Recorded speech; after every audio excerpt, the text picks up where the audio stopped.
Everything's plugged in. Okay. Yeah, that'll tell you the meetings, the dates that they discussed those items.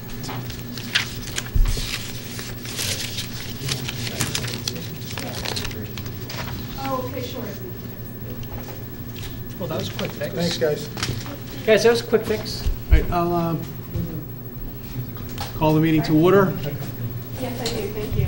and I'll ask you to rise and join us in the pledge. I pledge allegiance. I pledge allegiance to the flag Oh, there it is. of the United States of America and to the republic for which it stands, one nation, under God, indivisible, with liberty and justice for all. Good evening to everyone here in the audience and those at home. I'm going to skip down to item 6. Anyone here for public comment? Seeing, hearing no one. Moving on to item 7, 7:15, MAPC Local Development and Preservation Priorities presentation. And we have a presenter from the MSPC. Good evening, welcome. Good evening. Thanks for making time on your agenda for our presentation. My name is Jennifer Erickson. I'm a planner with the Metropolitan Area Planning Council. We're the regional planning agency for the Greater Boston region, and North Reading is one of the communities that we serve. Because MAPC serves 101 city and town region, we divide up our service area into 8 subregions. That makes it easier for us to maintain communication with all of our member communities. So I'm the coordinator of the North Suburban Planning Council, which covers 9 communities in the North Suburban area of Greater Boston. And I'll be giving a 20-minute presentation on a project that North Reading is participating in. So I've handed out in front of you, there's a packet of maps as well as a list of local development, preservation, and infrastructure investment priorities that town staff developed back in October. It's in when our I came to package at town. page 55, if you guys are looking at it. Thank you. And so, so to step back a little bit, I'll talk about, I'll give an overview of our presentation. So if you want to follow along on the PowerPoint. So I'll give a brief overview of MAPC, the Metro Future Regional Plan, which guides our work. I'll talk about the North Suburban Planning Council subregion and what we do. I'll talk about the state's increasing emphasis on regional priority mapping that sort of underpins a lot of this work, which is why it's so timely to participate in a project like this. And I'll also talk about, then I'll get into the details of the actual sites that we identified when we met with town staff in October of this year. And then there will be ample time for Q&A. So very quickly, Metro Future is the regional plan for the region. It was developed back in 2008 in consultation with local boards and residents in the communities that we serve. Basically, Metro Future is a document that looks forward to 2035 and charts out priorities for development preservation, and essentially looking at how the region can grow equitably and how development and preservation can be distributed evenly across the region. So that's sort of the spirit of Metro Future. So as I mentioned, the North Suburban Planning Council is the subregion of MAPC. So I serve the 9 communities in the subregion that includes North Reading. And the communities are depicted here on the map. They include your neighboring communities of Wilmington, Reading, and Linfield. So I'll give a quick overview of terms. MAPC has actually worked with many communities in our region to do this kind of priority mapping. And through our work over the last couple of years, we've sort of developed definitions around what we mean by some of these terms.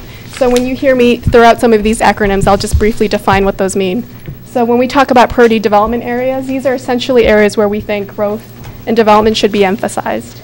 This may be areas for commercial development, residential development, mixed use, industrial. When you hear me talk about priority preservation areas, or PPAs, these are essentially areas that are important to preserve as natural resources, and they may be important because of water quality concerns. It may be to protect critical habitat. And these are areas where there's either limited protection or no protection at this time. When you hear me talk about significant transportation investments, or STIs, these are transportation projects that will improve efficiency and interconnectivity, both within town, but also connectivity between North Reading and other neighboring communities into the urban core. And then there are also other significant infrastructure investments that we're collecting through this process. And these include things like improvements to drinking water quality, sewering, and other infrastructure investments that are important to advance those development and preservation priorities that have already been identified. So when you hear me sort of throw out these acronyms, this is what they're in reference to. And these definitions have been developed through our work with communities over the last several years, doing these kinds of projects in other parts of the region. So I'll highlight in the next 2 slides our work with other regions in Greater Boston doing this type of work. So in the North Shore, in 2011, we did a North Shore project with 6 communities in the North Shore, including Beverly, Danvers, Hamilton, Ipswich, Salem, and Wenham. And the goal of that project was to let communities talk to each other about what their shared development and preservation priorities are in ways, because obviously these priorities transcend municipal boundaries and there are a lot of shared interests.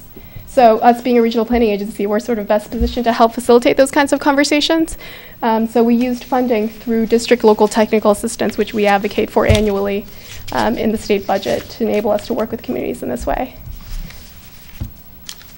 And just last year, we finished a major project involving other regional planning agencies in 37 cities and towns along the 495 region.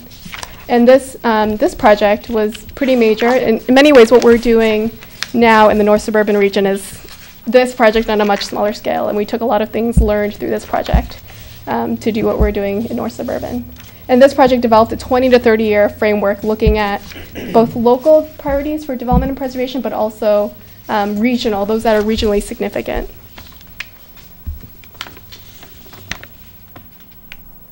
So as an example of what will come out of this project, for 495 we developed 2 sets of maps. Each of the 37 communities that participated received local priority maps that match both their local development priorities and preservation priorities. These types of projects don't intend to duplicate any local process if there's any community development or master planning process already underway. It's really meant to elevate that so that communities can talk to each other and know what shared priorities are. And then the regionally significant local development and preservation priorities are those that are deemed to have a regional significance. And these are essentially lifted from those local priorities, but through dialogue with MAPC, because obviously we also have our own lens of what we think are regionally significant that are also in line with the Metro Future Regional Plan. And so the framework for doing this work is actually underpinned by what has been articulated by the current administration and also EOHED. Several years ago, there was a South Coast Rail planning process underway. And during that planning process, the governor actually directed EOHED to make sure that any future funding awards that were awarded, to make sure that they are aligned with the priorities identified in that South Coast Rail plan. So when that announcement was made, it really sort of laid the groundwork for continued alignment of the Commonwealth's investments with regional priorities. And there was a specific interest in promoting economic development in certain areas. And so this work sort of underpins a lot of the regional work.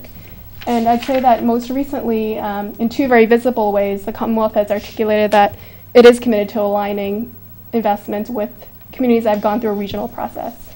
So that includes MassWorks. I don't know if North Reading submitted any applications, but the MassWorks Infrastructure Investment Program, one of the rating criteria in the state's review is whether applicant communities have actually been through a regional process such as this, talking to their neighbors to define what their local and regional priorities are. And also the MPO, through the TIP transportation planning process, they are actually in the process of determining whether to modify their criteria for 2013 to place an emphasis on communities that have been through a regional process when they determine how to elevate things on the list in terms of, when they do the schedule of transportation infrastructure investments. Are they having meetings on that this month? They are. So it's something they're actively discussing in terms of adding that as one of their criteria for next year. Regional meetings? They are doing listening sessions. Is that what you're referring to? Yeah. So that's sort of the framework for why this work is timely, and it really isn't meant to duplicate local process. It's really meant to elevate what's coming up through local process so that people can talk to each other. So fast forward to this project. So beginning in April of this year, MAPC pieced together funding from a number of different sources to fund this work. Some money comes from district local technical assistance, which I mentioned we advocate for annually. Some of the money comes from a federal Sustainable Communities grant that the region has received. MAPC has not received, and we actually had to apply for it. And also there's a little bit of money from UPWP. MAPC as a regional planning agency gets funding from the state to work with communities on transportation planning. So we sort of cobbled together 3 sources to make this happen. So really the goal of this project is so that all participating communities get 2 things at the end of the project. They get, for those communities that have limited GIS mapping capacity, it's extremely helpful because they actually get maps of their local priority development and preservation priorities and transportation infrastructure priorities. And they also participate in a process that lets them talk to neighboring communities, from which they will get a series of regional maps that also look at regional preservation and development priorities and infrastructure investments. So that's a value add. People get both GIS information that they can use to update in the future, and it also feeds information that should they do any type of master plan or community development planning process, they can use this information as a jumping point. So on October 5th, I came to meet with several staff, and I'll jump to the slide. I met with Greg Balcones, Michael Saragan, town engineer, Jim DeCola, building inspector, and Debbie Carbone, assessing manager.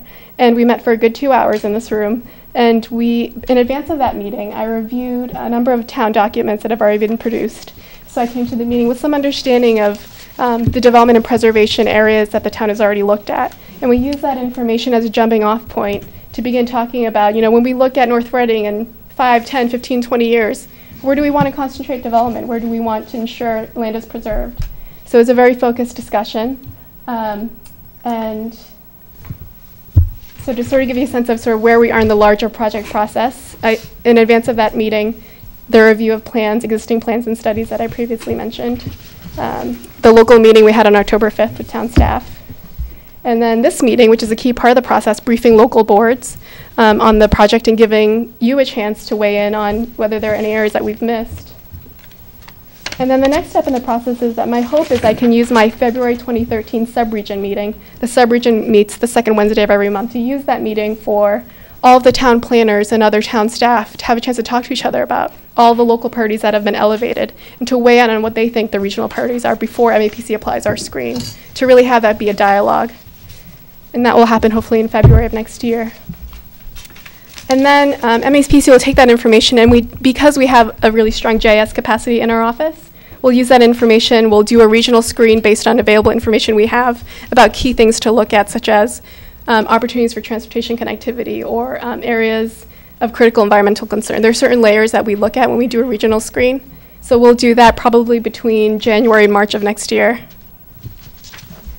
And then I'm hoping that in March or April, we'll schedule a sub-regional forum located somewhere in the sub-region. And that will be an evening meeting targeted at inviting members of the public, members from nonprofit organizations, advocacy groups, to invite a broader cross-section of people in the region that should be a part of any dialogue that has to do with preservation or development. And it may include chambers of commerce and developers.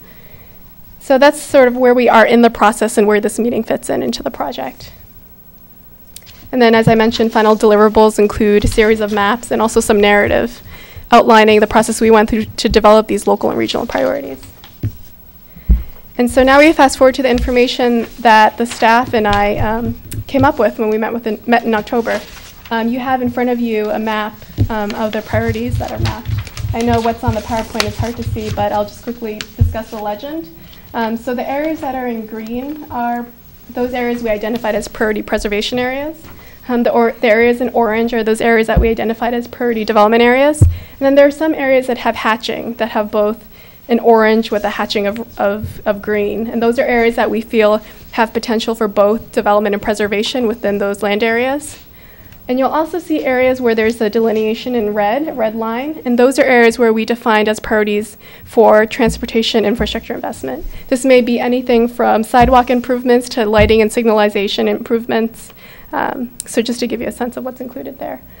I will say that any infrastructure investments we talked about, such as sewering, those aren't things that we can easily map, and that will be captured in the narrative, and you don't see that on the map. So that's my presentation in a nutshell. My interest is really opening it up to sort of hear from you if there are any areas you feel are missing, or if you would like us to talk through each of the sites. It's a good list of about 20 right now. And we really did want to focus on major local priorities, not every single preservation or development priority, because if we did that, the list could get very, very long. So yeah, I'll turn it to Greg as well if you'd like to say anything or talk through how we developed this list. Just a quick comment. The transportation areas that are shown in red along the map were, I think we had a pretty good meeting. Anymore, it would have been really difficult to be able to identify the locations, but we have the transportation areas that are identified here.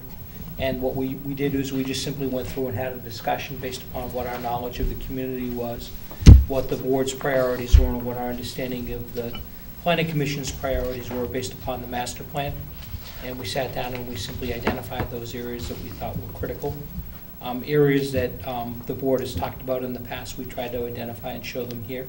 And then areas that we think that in the future the town might want to take a look at as part of its major planning efforts, we try to identify and show here also. I think the Jen's done a good job of capturing all of those. Is there a reason you didn't put Concord Street on there? It's here. No, but part of the development, aren't you know, putting that in orange? We're looking for particular pieces of property, but I think, Michael, I understand what you're saying. We identified one property down there, which is shown as number 9 on the list, which is the Brownfields property. But I see the way you did Route 28, and I would have assumed you would have done similar with. Yeah, I think we had a discussion about that during the meeting. I think that's a good comment. Mr. Misery? My question was related to, was the source of all the information. I think Greg has answered it. Okay. It did come from basically people that met with. Yeah, it was. Planning been involved? No? No. Nope. Because we don't have a plan? That's right. Where are we? Yeah, someone could have come to that meeting. Oh, your staff was notified, Chris, so just so you know, if no one Okay, was well, I there, didn't hear about it was it. through no fault of administration.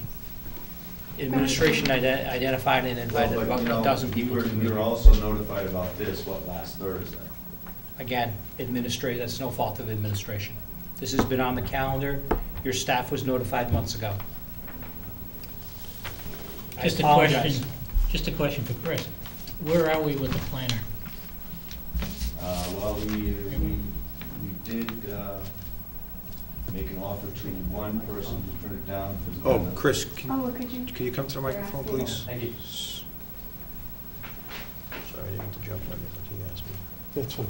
We made an offer to one gentleman who turned it down because he got another offer from another community, which was closer to what he wanted or where he was or something. The money wasn't part of that.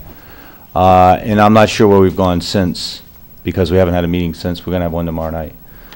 I think we have someone else to make an offer to, so. Thank you, Chris. I will say that historically, the North Reading planning staff have always been very involved in the subregion, so I look forward to working with the new staff person as they come on board. Thank you. Mr. O'Leary? I'm just trying to reconcile some of these things. Like, I'm looking at I, it says Route 62 and Dodge Road, but it looks like Route 62 and Central Street, but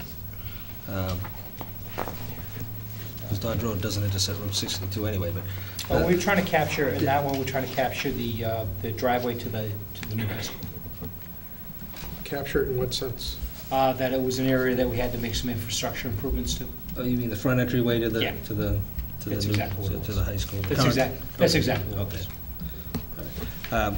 The only other thing that I would, and maybe it's premature, but I don't think so. I think this particular site that we're sitting in right now should be included in some sort of planning perspective. I mean, we're sitting on 9 or 10 acres right here, very close to 62, 93, and with the rezoning of some sort, you know, maybe this is a potential for future economic growth and development, and at some point, probably in the not-too-distant past, never mind future, we should be looking at this particular facility, whether we're going to continue to invest here for Town Hall, or look at some other alternative. If we're going to look at some alternative, the sale of this particular site could help offset the cost of relocation of Town Hall. And I think from a location standpoint, this is pretty well situated, particularly if we're successful in bringing some sort of sewerage to town. So to me, this is one site that should be on the radar screen and just contemplated. To me, item 2, I don't know if I'm in agreement that that whole site up at Swan Pond should be preservation purposes only. You're in agreement with it, or you're not? And it's- I'm not. it's already- Yeah, I'm I'm not. with you. necessarily in agreement that that entire area should be preserved. I mean, there's a large parcel up there that, It's 100 acres. The old, gee, the old water reservoir? Yeah, Mill Meadow, the reservoir. In the school, I mean, they're never gonna go, the school department's never gonna use that land. The school department's already turned it over. I think it's under general government Did they turn now. it under general government? It's now under general government. Yeah. So- Yeah, we did, I agree it should be preserved because. the entire parcel, 100 acres? I preserved? don't know, you know, we're actually, for Look at the land rest of like the that, open space. space, we're not that huge in this town. It looks like we have a lot, because we have a few big spot parcels, but overall, we're kind of shy on acreage. So, and, you know, everything there is, it's not an easy developable area. No, the topography there is tough. Yeah, it's a all lot of it. downhill and it's all going to a watershed that is a reservoir. You know, one thing it'd be good for is homes and, Yeah, you know, I don't know, beautiful place to live. yeah. It means you have to build out a new road. That road cannot support any more Well, people. I think what Mr. Delaney's saying is that I think it needs to be considered more, I think there needs more discussion about it. Is there an opportunity to do some development and preservation? Maybe you do a little bit of both. It's 100 acres. I wouldn't agree with doing a complete 100 acres, but I think Right. it's worthy of a discussion to have regarding development, because, you know, we as a town need to find some new revenues. That's why I brought up the Concord Street, and I'm not saying that building new houses actually create new revenue when you have the kids going into the school system, but, It's negative. you know, but I think you're sitting on a valuable piece of land there that we potentially may need funding to support other things that are a priority. So, we're not gonna solve it here, but I would like to at least put it I'm on the gonna list flag for it that- discussion. Yeah, At least me, for one, I'm not Yeah. sold that it should all be preserved up there. Yeah. Um, Mr. Hayden? F, the bike trail availability, there is actually a bike trail planned within this town. Bob Rogers did it years ago through the state. I don't know quite where the plan is, we have to go dig it Yeah. out, but there is an actual Yeah. plan. there is. It would- Marty has it.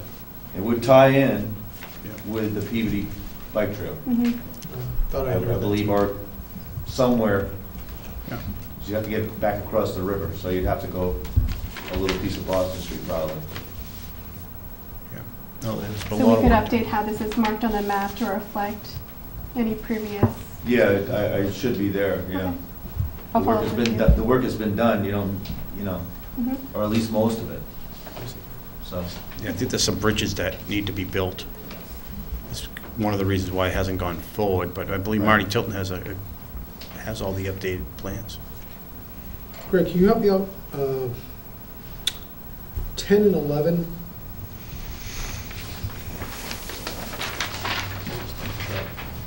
Oh, okay. Tennis Stop and Shop. You understand? It's the old Stop and Shop. Yeah. Okay. The vacant. 10 is Stop and Shop, 11 is what would be on Winter Street? Yeah, Yes, that's the old that's Benedict exactly what House. it is. Yes, it is. Okay, all right. I just didn't understand There's vacant some- site and free Yeah, parcels. I there's some didn't know. other stuff in there that's probably on. Bless you. It might be,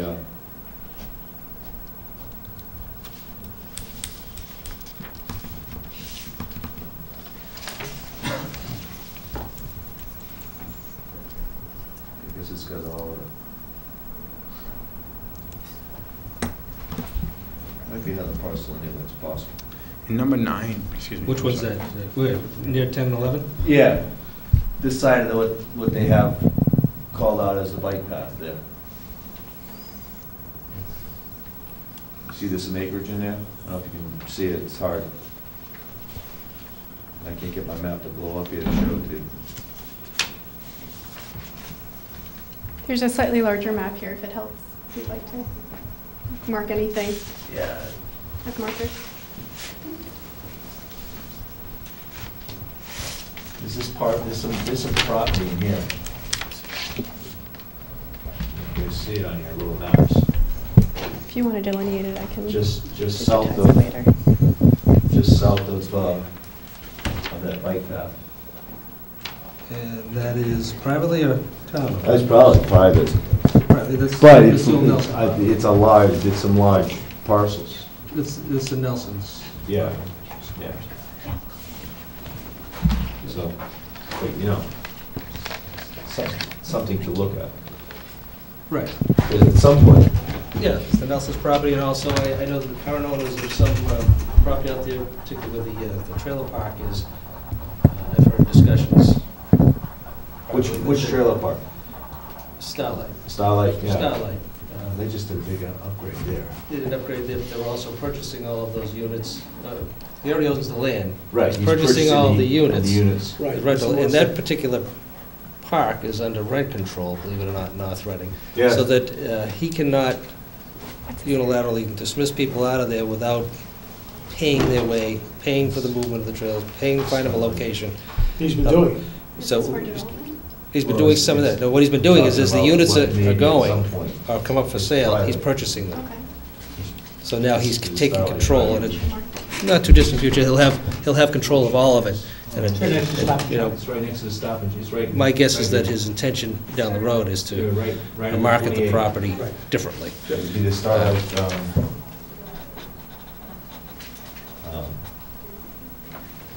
Who owns that property? It's a gentleman from Wilmington. yeah, I can't remember his name. And then the, And then the property just south of that, on 28, again, is the Nelson property. right, that's the one that I picked out. And then there's the other one on the other side with the gas station, where it is in here. Oh, Henry Nazzaro's. Yeah, The he's best. been trying to come in and, There's also trailer park That tra- behind there. that The- trailer park. The He's parcel been with the trying to do gas something. station, the vacant lot next to it, and then behind. right, he's been trying It's to about do 10 something with units. us on that. And it's, It's also restricted as to what right, you can do. it's hard to do anything. He's trying to get a real road in there, a real right of way, so that he can break off a piece of property. Break off the gas station and sell that, I think. Get it out of his hands. He's want to own that, I don't blame him. So we have two potential additions, the Concord Street corridor, which you mentioned earlier, and also the land area around. Swan Pond, but there's one particular parcel that is the former school property. I don't know where it is on there. It's somewhere in that area. It's the top of the hill. Can you It's off of identify? Hannah Grave. Do you know who owns it?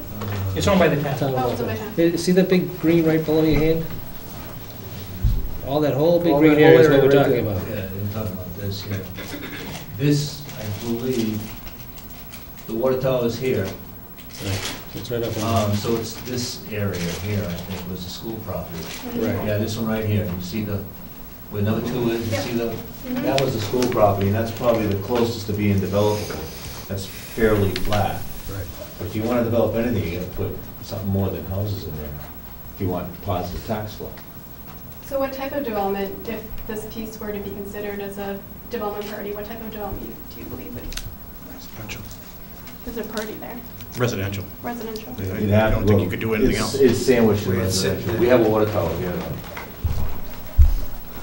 Yeah, And then coming back to Concord Street corridor, what type of development Industrial. is this? Commercial, Commercial. industrial. Commercial, industrial? commercial, industrial, R&D, but, Hotel. yeah, hotel. Not until you have sewer for Not that. without sewage. We had Micro Hotel that tried to come in. And would you say the Starlight, and then there were 2 or 3 other parcels you thought could be grouped? Is that right? Just, there's Larch Road in between. So it's Yeah. not, I mean, ideally, you already have identified, the former Stop and Shop property and The two The Heffron properties stuff, to the south of to that. the south of that by 28, that would be a nice complex if somebody could do Oh, yeah, something. look, It'd be we've beautiful. been looking at trying to do Right. something in there. I think this particular site here, Mhm. where Town Hall is situated, you don't have identified at all, Yeah. which is off of North Street. Thank you. There's a little building right there. See the little Yeah, building where right? that little town hall is. Right there. About 9 or 10 acres About here. right about 9, I think. You got 6. Right. Again, with rezoning, some sewerage. We don't have a problem, what do we do next door? I know. Now, We do this industrial. No Right. problem. Greg, the brownfield property, that still has a lien on it by DEP, is that true? EPA. EPA. And us. And us. And we can't sell it short either, that's the No, other thing, you know, I know. that's, we'd like some special legislation.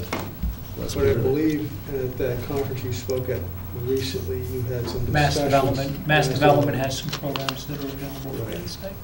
And where's the Berry project on here? 6. That was 6. Big orange to the far left. Blob on the orange. 6. Oh, yeah, yeah. Yeah. He owned it all. Some of that- He owned it all, Yeah, and but that's not all sold 40. sold half of it to 40 Lincoln odd. Properties. Right, half of For it is 40, yeah, developed he right owns the now. other half, another 90 acres, So if Right. we can which get a is, plan. which he has the option on, the state still owns it. Yeah, there's a line through the middle of it there. I'll draw a line through it, because only half of There's it's actually- been Maybe the There is a economy to line. try If you look, Greg, option there is the a line option the through the property middle with of the it. state. The state's See it? extended the White option. line. I think that's the area of buffer. This is already developed He's doing that. for Still residential, multifamily Still residences. hospital. This is the commercial industrial piece that we need to. Which includes, what, 2-3 acres in Wilmington? Is it 2-3, or is it more than that in Wilmington? No, that's it. What's that? Just a smidge in Wilmington. The 2 or 3 Oh, yeah, acres in just- Wilmington, yeah. But, you know, you gotta, it's in that same block of orange, basically. Yes, that piece can That count. little bitty square And triangle. that's already One more designated as question for R&D. her, then I'm done. Right. So it looks like we're adding 4 new priority development areas. The area within the proximity of Swan Pond, Concord Street Corridor, Town Hall, and also a number of parcels around Route 28, which I think I need to work with one of you after the meeting to get the boundaries of. Very good. Mr. Prisco.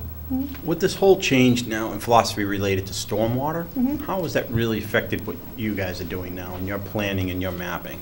Are you starting to have a little more focus on it? It is something that we're taking into account in the regional screen.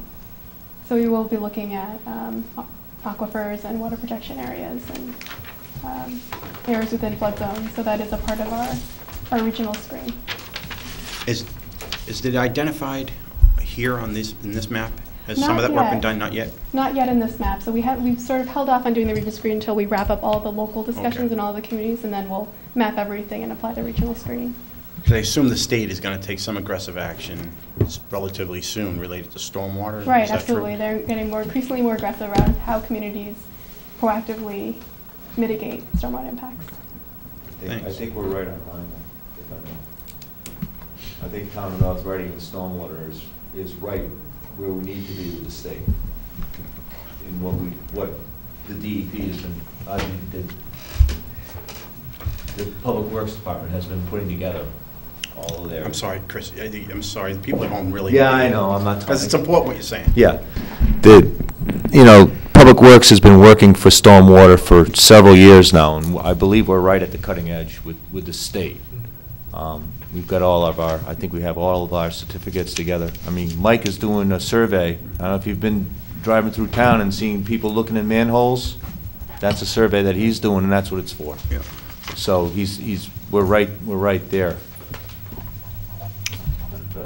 Just in relation to the Starlight we were talking about, that's directly abuts 10 and 11. Okay. Directly abuts Contiguous 10 and 11.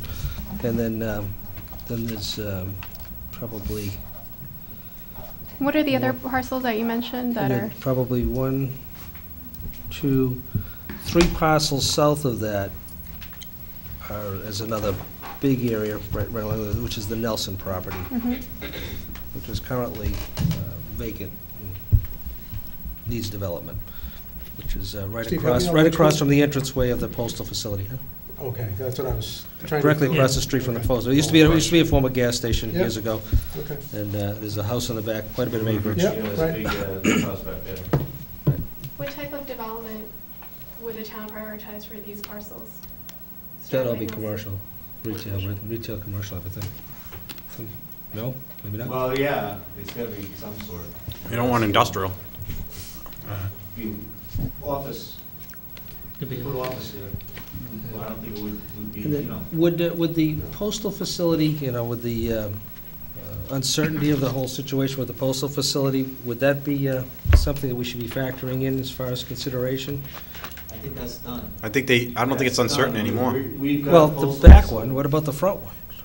I believe they're repopulating that. Yeah. I thought they They would are. take people from other areas, other I buildings. think they're and close them repopulating down. that too. Up front? They're gonna outfit it with more services in there. That's the last we heard. I'm not clear as to which portion of those facilities really are being added to or not. Yeah. And I think the front one, I thought they vacated the front one. right. They had vacated it, but there's people back in it now. Yeah, I they're thought already they were starting to use closing other it. facilities and bringing them there. Yeah, that's, I think we got management in the front building more than in the back, because that's where all the, there's some offices back Yeah, there, the but, processing. yeah. So there's more people in that front now. Okay. We were hoping to get it Right. vacated. We got big plans for that. Yeah.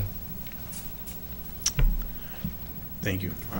You answered all my questions. Thank you. Anyone else? What about the parcels on Haverhill Street south of 62, which we rezoned for multifamily, which hasn't seemed to go anywhere? You're talking the old transformer? No, No, I'm talking about just right after Monroe Ry- Fuel. right before Ryers The on old the right. Monroe Fuel. Still a fire sale sign up. The old Monroe Fuel. Oh, I'd rather not be multifamily. Okay, but I mean, that's what we did. I mean, which is, again, maybe we're at a point where we're hoping to expand our downtown area a little bit more south on Haverhill Street. That's what we're hoping for, I think the town got scared when they said 40B. It was one of those things that I don't think the board, if I recall, I know I wasn't, but I don't believe the majority of the board was in favor of changing that from the zoning that it had been, which was local business, to multifamily. But Well, so far, nothing's worked there for a long time. nothing's worked there. At least Part of it it's- is because of the current owner's own fault a few So- years back, and then the market certainly changed. So just to clarify, so is your question that the area near the town center, south of Haverhill Street, has been rezoned multifamily, but you It has haven't- been zoned multifamily for a specific project probably 6 years ago. It's a small parcel, but, Mhm. With the right type of development, Yeah. could become, some addition to some commerce. Would you like to include that in the Purdy development area that we've I'm already just throwing marked? it out there for conversation. I don't know what we'd like to do with it, other than Yeah. I'd like to, although it was an improvement when he finally tore down the building. Might be nice little village of stores in there. Here, I think this area is important too. Yeah. 2 or 3 acres. It's not 3 acres. Yeah. It's kind of Yeah. funny shape. It's It real goes narrow. down Railroad Ave, huh? It's narrow as you go into it. Yeah, it's a lot of frontage, and then it narrows this way, because Railroad Ave Big comes in retaining along wall the river, all the way. and then it comes around behind, actually, properties on Mount Vernon Street. Yeah. Butts Mount Vernon Street. It's kind of hard to see, because it's really, yeah, no, that's right. That retaining wall Railroad needs some is work, the though. railroad, right? The what? That retaining wall, Right here. It's, that needs a big investment. So yeah, we call that Railroad Ave. Okay. Thanks. So I've added that to the map as an area we can consider grouping in that Purdy, town Again, center as Purdy you come area. back to the department heads and the administration and planning commission, it should be a topic of discussion as far as prioritization, and see what we can do. And again, maybe we can help stimulate something too with another rezoning. I don't know, we need to do it in concert with the owner. We thought of that. Yeah, We so. thought of that. Get the guy to sell it, let's put something there. I mean, it looks better right now than it did. Oh, absolutely. Oh, yeah. I mean, Safer too. I mean, it's Yeah. much Yeah, safer that's true. with the, just being an open field, but but it'd be nice if there was some structure on it. it would be nice if there was some business in there, Yeah, something. even if it something. were business with some apartments up above. Yeah, that'd be great, we'd like that. That's kind of. Might be a way of starting to build Although this. parking would be a little bit of an issue with that, but yeah. No, that's doable. Could design the parking underneath the building. Yeah. River's right there. Yeah, I know. Can't park over the high school. Don't want to dig too deep. No, it'll be wet. No, you would, obviously, at ground level, I'm talking. Yeah. I wouldn't go underneath the building, no. Oh, I thought that was what you said. No. Ground level parking. That's what they had done at those townhouses. It was all garages under. So in terms of your neighboring communities that have participated in this process, they include Reading and Wilmington. Linfield has not formally solidified their participation, but 8 out of 9 of the communities have. So just as an example for you to know, in Reading, their local boards have vetted the priorities identified by staff. And just an example, because we're talking about the town center, North Reading is looking at expanding their 40R district in the downtown. They've actually gotten a lot of attention from the state in terms of the really good mixed-use development that's happened there on Haven Street. Just as an example of what other neighboring communities are talking about and doing and hope to do. So what do you mean by interest by the state in regards of they actually provide some money and participate in the investment? Because they adopted a 40R district, there are incentives that they received for that type of development. Of course, Haven Street has a distinct advantage of having the railroad station right at the base of Haven Right. Street. You know, so that it's, and Well- there was a massive undertaking as far as the development that took place there, which was a big positive, for that particular area of their community. But again, they had a little bit more to offer than we do in relation to public transportation and proximity to the highways. So. I will say that it has also come up in some of the conversations that people are thinking about public transportation and bus service. I think it actually came up in our meeting. We don't have any. It's there, it's one of the notes. Used to drive down 28, go To- right by North Yeah, Reading, to me, stop and Reading. I It's think one if of we our need to notes. do, if we're going to do Bike trail. anything, we need to Goes on identify, 125 and 93. we need to identify some area for parking for commuters, Mm-hmm. rather than to drop-offs. And, if we could work something in conjunction with the postal facility where they have an awful lot of vacant space there that's not being utilized, for some sort of public transportation at the Walmart Plaza, it'll be a natural entrance and egress for public transportation with having minimal impact on the community. But again, that's going to take some conversation and between the owners of the development of Walmart, and the federal government. There's wide open spaces there. I don't know if the federal government's gonna want that, Steve. I'm sure they don't want it, but that doesn't mean we It's- should and include some people- sort of conversation, because, there's not gonna be much in the way of expansion there. We had some positive conversation with them in relation to the package treatment plant when they had a problem, and they were looking to share some Right. space. Right. Well, no, if you They park provide on the access. postal facility, if you read the little sign when you drive in Oh, there, yeah. your car is subject to search at any time, That's okay. So people are going to see that and they're going to not want to park there. They'll No, but park you on the think of other. the utilization of that area. The Walmart, that plaza There there. was an old softball field there that's all overgrown, that still has a fence around it. So there may be some potential that should be That's- looked at from a Right. 40R standpoint as far as development and public transportation to expand some more opportunities here. Because, while we need sewerage, public transportation helps too. I think that's B on the map. We actually talked about the wish list, the hope that the town, if there were the extension of MBTA service up Route 28, this extension of service would link up with existing service in Reading. Did we put a D on the map somewhere? Or was- oh, yeah. Should be. It would Yeah, we be do. red. Yep. It would be marked in Yep, red. yep, you do, and it's actually close to where we're talking about, I believe. So visionary hope that Yep. it's on the map. Well, thank you very much for coming in. Look forward to working with you as it moves forward. And you said the February meeting was when? It's the second Wednesday of the month, so I don't have that date offhand. Okay. But that will be our sub-region meeting where all the planners and town staff will be invited to participate So and you'll talk. be communicating with Mr. Valiakonis? Absolutely. Thank you. Thank you. Thank you very much.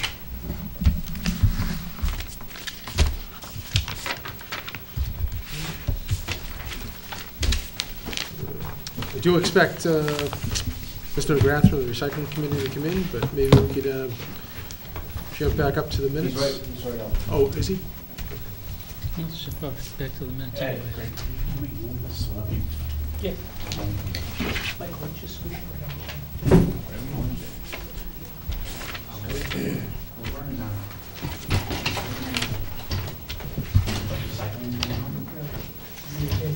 Anybody want some bagels? No, thank you. You brought your dinner. Expect it to be a long meeting. Thank you.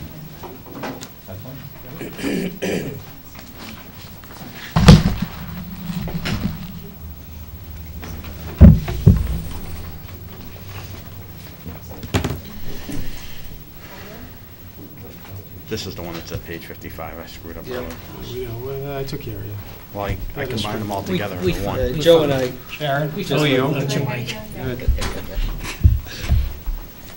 I combined them all into one this morning, and I forgot you guys aren't on the same pages as me. Thankfully. many Yeah, times, I know you are. Believe many me. times we're on the same page, but try. It's okay. I wish I could be as perfect as you, Steve. I know. I'm trying, though. No, you with me, I'm just saying, no, you with me. You know, but that's okay. I got That's it. what makes it more interesting. Makes for good Come discussion. on, gentlemen, come on. No, don't jest. We've been doing good. I know, I Number of know. weeks. We're doing fine. Weeks? Couple weeks. It's been great for Couple since weeks. May. Since May? Like very short memory there. You didn't We'll get what, go you don't get what I was to, trying to say. That's all. Item 8, 8 PM meeting with the recycling committee, updates to program. Mr. McGrath? Good evening, everybody. Thank you. Good evening. Before I start, I want to introduce my counterparts here in crime. Bruce McArdle on the recycling committee, Meg Robinson's the chair of the recycling committee, and Sharon Kashida is with the Mass DEP. So she's very helpful and helping me prepare this presentation, so I don't get all the credit. Welcome. So, and I understand Mr. Carnevale is under the weather tonight, so he left me to my own devices to catch all the arrows, so. I think you can handle it. Yeah, so, basically what I'd like to do tonight is do a review. Everyone, I presume, has received and reviewed the presentation, review the historical statistics. We did a survey earlier this year, some benchmarking with other communities, potential savings, and our recommendations. Currently, we have our policy since July 2008. We have a 30-gallon barrel limit or bags with a 50-pound per weight container. Weekly curbside recycling. There is a visible recycling program on the books, and residents currently pay $226 a year in trash fee. In addition to solid waste and recycling, that also covers we do the special collection in June. We have the household hazardous waste. We have curbside recycling for yard waste twice a year. Christmas tree pickup. So there's more in that behind that number. Mr. McGrath, Hey, would you prefer we wait to the end to ask questions, or would you, as we go along? Whatever. So, just a quick question on the visible recycling program. Are you actually, do you know if the town itself is not picking up, if no one has recycling? My understanding it is picking up regardless if there's recycling or not. Okay. And just so you have it, this tipping fee cost, current contract, going out through FY15, those are rates going to be right now we're paying 71. It's going to go up $2 a year, and then there's options. I didn't want to get too convoluted. So here we have trash generated, and I specifically picked FY06 to start. I have data going back to FY03, but FY06 is when we started in August, the Lose Weight North Reading campaign. Dave Hanlon, it was right around when Neswick was changing. Dave Hanlon brought me back, dragged me back into the recycling world, and we were finding that the trash rate was going up and recycling was going down, and we started Lose Weight North Reading over the next 2 years. And this slide shows that how we reduced it, how we had a dramatic reduction in the amount of trash that we were disposing. We are saving about $90,000 a year since the last 5 or 6 years per year in tipping fees. Maybe this is, it just triggered a question, but maybe it's more appropriate, Mr. Valiakonis. So we save $90,000 in tipping fees per year. Where do those funds go to? Go to a general fund? Does it go back? No, into it's part of the trash budget. Okay. Any excess is returned back to the solid waste stabilization fund. So we build a small reserve every year, where if there's money that's not spent, gets put back into the solid waste stabilization fund. But we're also appropriating less to that account. Correct, and So it's not like the and our money other costs are going up at the goes same somewhere time. else. No. Any surplus at the end of the year goes to the savings account. Okay. Next slide, the last 4 years. We had a 14% drop, and now we've been flattening out. After lose weight, we had a 14% reduction, and we've been flattening out over the last 4 years as far as the trash generation.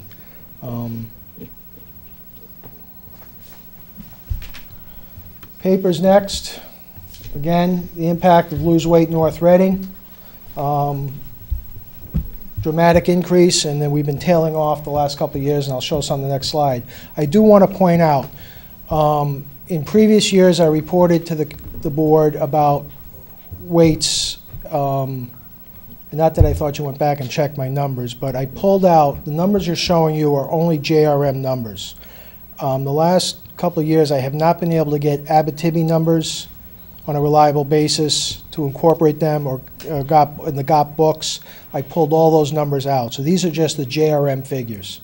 We're doing more because I know there's people, I remember late Larry Diamond used to tell me he brings all this paper to support St. Teresa's. Right. I know people are doing that. We just can't get the numbers, the tonnage figures, on a regular, reliable basis. So instead of trying to fudge around with it, I just pulled them out to kind of normalize them. The drop in the last 2 years. Oh, I'm sorry. Based on the fact you can't get to the numbers, but the actual trash is going down, sort of suggests that, at least in my mind, that the paper is going somewhere else. I don't think the ratio of trash to paper and bottles, or trash to paper rather, has changed very much. No, it's about 25%. Yeah. Paper makes up about 25% of the waste stream. So the fact that the trend is down or flat now sort of suggests that even though this has fallen off, that paper is going somewhere else. Well, to some degree, but if papers make, right now, according to the JRM figures, where our recycling rate for paper is 13%. According to the information that Sharon provided me, the paper, this analysis the state has for waste streams, paper makes up 26%. So there's not 13% of the paper going to Abitibi to the churches. I mean, St. Teresa, I think, said they made less than $500 on their dumpsters in the back of their parking lot last year. So it's not like they're getting a huge volume. And the Masons have one. I don't know if we have any others in town anymore. The ones that Stop and Shop were taken away. So there's still we believe there's still a significant amount of paper that we could be diverting from our waste stream. Well, since we got our iPads, there's about a couple of tons of just Absolutely. saved just by this board, over the last couple of years. That's right.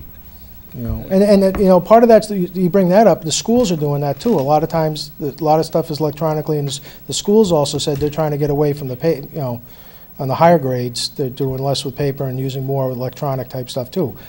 But we're still getting, I think I made a comment to someone on Facebook when they were talking about, geez, another pile of political ads back in October, and I said, just make sure your recycling bin's nearby, so, there's still plenty of paper out there. I think what we feel that there's paper to be captured there, whether it's from a town building, including the schools, we can do a better job within our own buildings here, and then even from the residents. In regards to the paper, is there any restrictions, though? You can put any paper, or? Basically, if it ripped, basically the only restriction I know of that I believe our paper goes to this mill in Leominster, and the Johnny Gold and Fitchburg, and basically what I've heard the restriction is he doesn't want like paper towels, anything that absorbs water has been treated to resist water because it mucks up his work. So the wrapping of a ream of paper, he doesn't want that, because it just messes it up. But other than that, if it rips, some towns do, if it rips, recycle it. So. And maybe part of the problem too is just the education of what you can throw out. Some of the high gloss mailings you get, I don't recycle because I was told you can't. Yeah, that's old. It used to be like that. There used to be an issue many years ago, but the magazine industry's changed how they made it. I mean, I used to work for 9X Yellow Pages. They actually changed how they manufactured the books to make them more recyclable. So. Those industries have changed, adopted, so they can be more recycled. Pretty much any mail you get. I got 10 catalogs today. They all went in the recycle bin. So pretty much any kind of mail that you get, pretty much is going to be. My son's metal in it. You just put in the recycle bin. Okay. Thank you. So in the last 4 years, again, we've seen this drop off, and we just think there's potential there for growth. On plastic, glass, and metal, otherwise known as commingled, we had a dramatic spike from the lose weight program, and we've maintained that. That's pretty much stayed constant through the years. But again, according to the information, we're recycling these commingled materials at a rate of 7.5%. This is FY12 numbers. The metals and plastic and glass make up about 21% of the waste stream, and that incorporates a lot of it. We think that this could be higher. Maybe not doubling it, but there's room there for growth too. And then over the last 4 years, it's kind of flattened out a little bit. We almost doubled the amount, and then we've been flat the last 4 years. In May, JRM was charged with doing a count. Now, those two, on May 1st and May 15th, they counted how many barrels people were putting out and who had a recycling bin and who did not. We're talking 97.5% of the North Reading households in the solid waste program put out 3 barrels or less. 109 households put out more than 3. As far as participation in recycling in these times, we're at 88.5%. About 500 homes, for whatever reason, are not participating. I don't think they can claim they don't have any recycling. It's pretty hard to do. And this is just a visual graphic of those statistics. All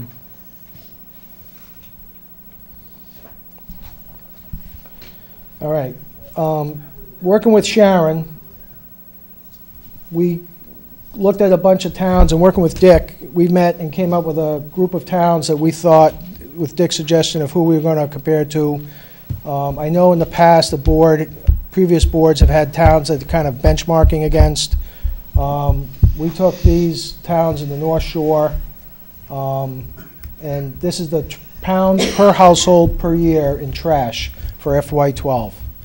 And North Reading is generating almost over a ton per household. So maybe it's time for the Son of Lose Weight campaign, or New Lose campaign. Weight 2. Jeez, Reading's twice as big as us, and they're way down there. It's recycling, we're in the That's middle of this group. This is a per household. This is per household. This is per household. Yeah. In pounds, this is not tons, in pounds. Number of houses, a little matter, people. Okay. So, and then the recycling, we're kind of in the middle. There's obviously I think room for improvement, opportunities. We looked at some other towns.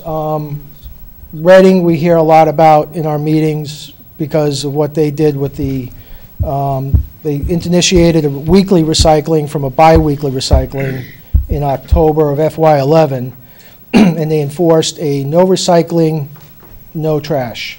So if they do not see according to policy, if JRM pulls up and there's just trash out there, they're not obligated to take it. Go ahead. I'll let you finish. Okay, so the point, they don't take it. And if you don't, and you call town hall and say they didn't take my trash, where was your recycling? See you next week. They don't go back. That's a big issue with JRM, is having to send the truck back around. So what's been the reception of this program They in took it- Reading by the residents? What we were told is the first 2 weeks, a lot of phone calls, and the town said, see you next week. They just wouldn't back down, and people have now embraced it. And I have a friend in Reading. Recycling came out early in his neighborhood, grabbed his, took his recycling, and he said, oh, let me grab these in, and came home and his trash was still there, and he called town hall and he said, leave your bins out next time, Ed, do you know if JRM's reporting to, I don't. Sharon, do you? They are communicating with the town. so they know if a certain address doesn't have their Right. recycling out? Yeah. Mr. Chair. I think that's a hard piece to manage. I like the idea, but, you know, my wife and I, the people in the house, we have probably one kitchen trash bag of trash and sometimes only half a bin of paper. And as a result, it may not go out every week. Yeah. But we always put the trash out because we don't want it laying around the garage. Yeah. So that would mean that no bin out there, no pickup. Yep. Drag the half bin of recycling So every if week. So you'd have to put out an empty bin, if you had an empty bin. Well, you shouldn't You're have it. probably You not should going to have, something. you're probably not Couple going to have of an empty bin. Yeah, you should never. Put it with your next door neighbors. The statistics there, they saw a 15% reduction in the trash and a 17.5% increase in recycling. And was it 2 weeks ago, we received the award from Mass Recycle, the Municipal Recycling Award from Mass Recycle. Ipswich, this has been over a 6-year period. They started at 4 barrels, and they're down to 1 barrel. They have a Sharon, they have the bag if there's extra? Yeah, right. They have, if there's extra, you can purchase a bag. They have a kind of a pseudo pay-as-you-throw. You're allowed so much, and if you need to put out more, you can buy a bag. I'm not sure where we want to get into that. We're not suggesting that. This is what they're doing. But they've had, in the 8-year period, they've reduced their trash by half. Wow. Swampscott started at a 3-barrel in FY12. This year, they've gone to a 2-barrel limit, and they've reduced their trash by 15% and increased their recycling by 12%. So trying to be conservative and not pie in the sky, I used 15% reduction. Just for the purposes of the discussion, I felt it was a fair number given what Sharon and I talked about, what was going on in other towns. And I took a couple different scenarios here.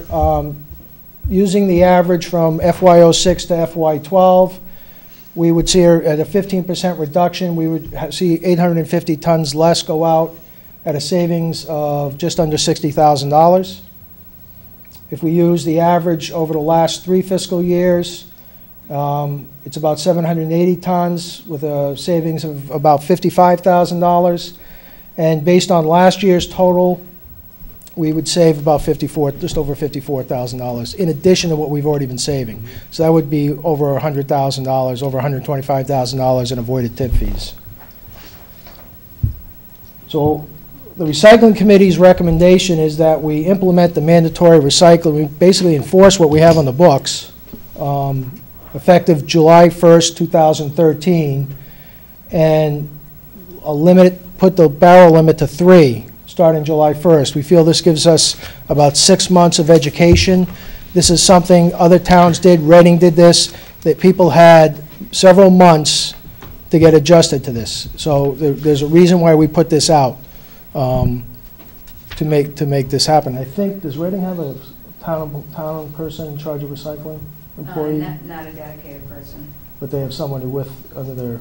Michael O'Halloran at DPW, administrative assistant, is a point person. So they have a person on point. It's Dick and whoever answers the phone at DPW here the email comes back to Mark and gets sent to us, so you got volunteers. So there's some difference in some of these towns, of the programs. So that's why we think going out till July 1st starts the fiscal year. It gives time to educate people. We can get feedback. It's something we can do. I think it's doable. We're relying on a volunteer committee to do a lot of the education. Bob. I just thought of another significant issue. In my neighborhood, they pick up the recycling beginning around 7 o'clock in the morning. Yep. And typically I put that out the night before, because I might not get out there first thing in the morning. Yeah. The trash, I put out, leave for work, because they don't pick it up until I don't know when. And on my way out, I take the recycling bin and I put it back in the garage. Not anymore. Many times it's out in the middle of the street. Yeah. So that's one issue. No, you know, I'm not gonna argue with that. I mean, you're right, but it just, I But people mean, make that mistake once. yeah, and, you know, the other thing too is like some of these people, the person putting out a 13-gallon tall kitchen bag of trash once a week, you know, we're going out, I was telling Sharon when I drove in, I've been driving past this one house for 17 years, and I've yet to see a recycling bin out there, and there's like 4 64-gallon toters. You know, there are people out there who aren't trying hard enough, you know? Or not trying at all. Yeah, you know, and it's, that's what we say, there's paper out there. You're getting mail every day, you know, credit card offers or donations. You know, you make one donation to the church and they're inundating you forever. You know, if anyone's giving any money to Dana-Farber, you know you're getting mail, you know. Once a week. So, there's recycling's available out there. But continue with our recommendations, what we were proposing is that in beginning fiscal year in the 2014, to revise, the fiscal year 2015, to go down to 2-barrel, give people a year to adjust, and go down to a 2-barrel limit. And that's our recommendation. Ideally, we'd like to see, this is what we're hoping for. You know, trash, two recycling bins on the right with a barrel of trash, and versus 6 or 7 bags with no recycling on the left. Mr. Frisco. I know this may be an extreme case, but I'm just curious how you deal with it. So the one on the left, let's say they don't really particularly care, and so they leave that out there and you don't pick it up. Next week they throw more bags around it and you don't pick them up, and next week they throw even more bags around it. I mean, what do? You just let the trash sit out there You and got let a the Board of road? Health, you got a Board of Health, there's a Board of Health issue, there's a police issue. I wasn't sure Plus what your the neighbors are policy really was. gonna be happy about you Oh, too. I know, that's right, You it's know, wrong, but I I mean, didn't know what the policy was. right now, you know, we're carrying, you know, the people who recycle are carrying them. They're not helping the cause. No, they're not. No, I agree with this. Yeah. I just But want they- to make sure we have a process in place, so if somebody wants to try to fight this, and they just keep throwing their trash out there each week, that we have a way of handling it. My understanding, if what happens on the left happens, we're not supposed to be picking it up, right? Right now, we have a policy on the books right now, that shouldn't be picked up, But they are. but they are. Sean, isn't that your house in the background? Yeah, because it's a lot easier to do it the first time than get the call to go back. No, the second exactly, time. and that's We basically, and that's the big experienced challenge that, is, unfortunately. you know, So you're right, jail, it has to be a situation where the town's gonna be committed to saying it's not getting picked up, and then the people learn their lesson after the third or right, because fourth time. next time JRM's gonna pick it up, then I'm Right. gonna make the phone call. Right. I mean, I'm doing a barrel survey now in Reading, and I'm seeing houses without recycling on there, and I conveyed that to the DPW, saying, you know, there are some people who still aren't recycling, and, or they're not abiding by your trash limit, so, you know, I don't think you're ever gonna get perfect, you know. Our goal is to try to save as much money as we can. If someone asks, you know, I've always had, you know, $200,000 as my goal.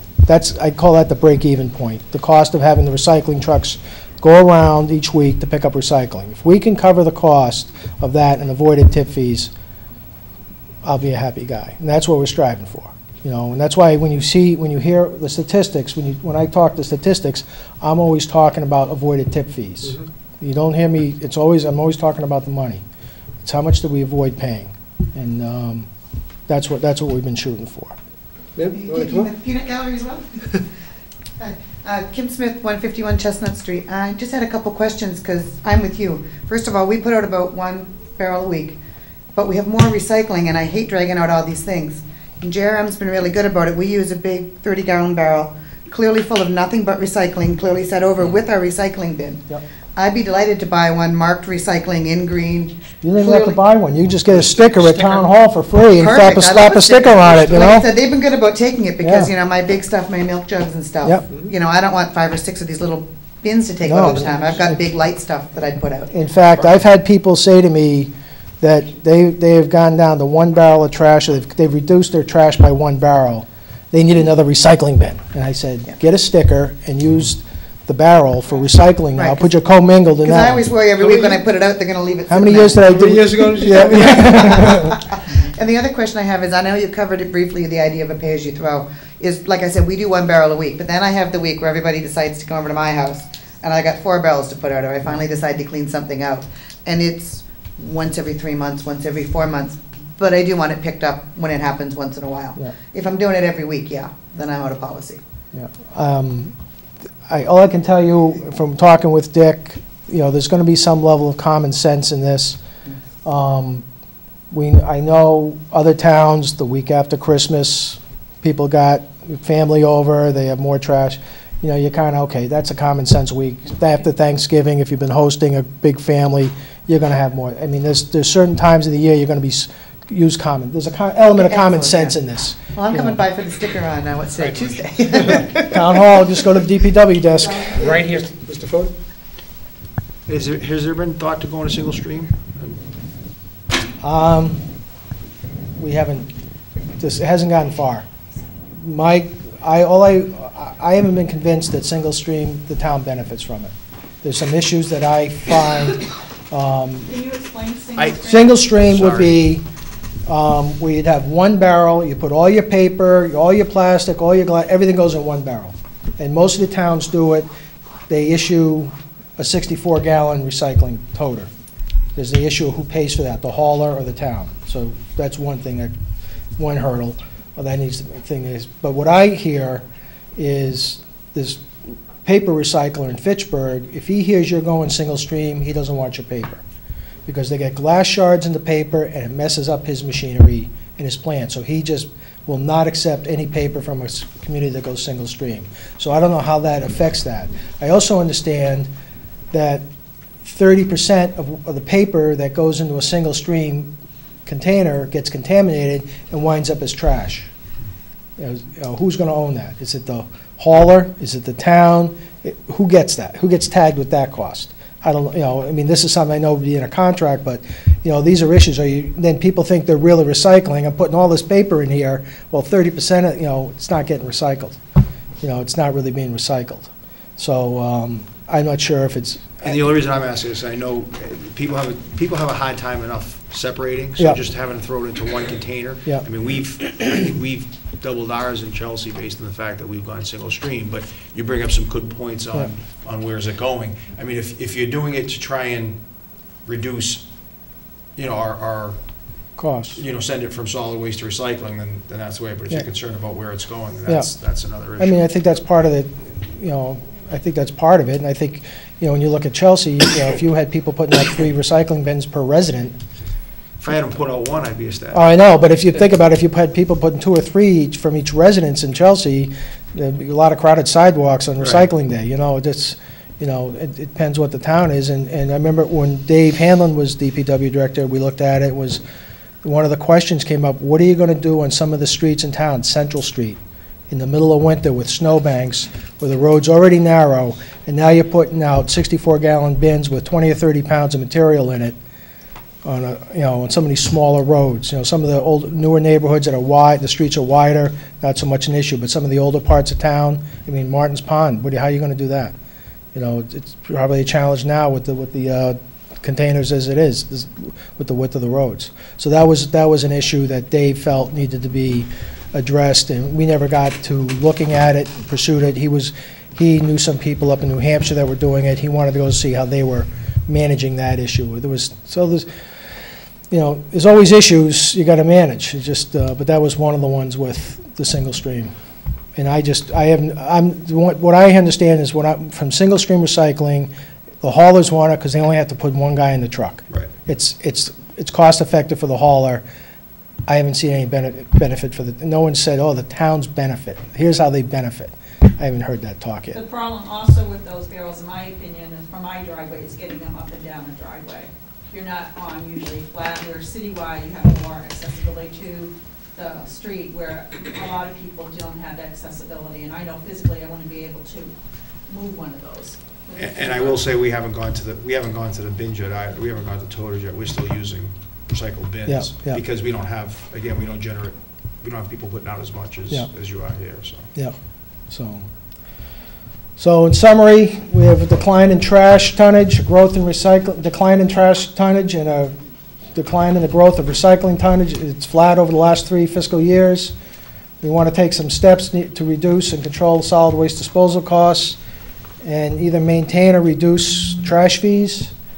We've got evidence that barrel limits have proven successful in other towns, and we also think the barrel limits, based on the survey, affects a minority of the households participating in the solid waste program. And that's my presentation. Are you looking for the board to take some sort of position this evening, or?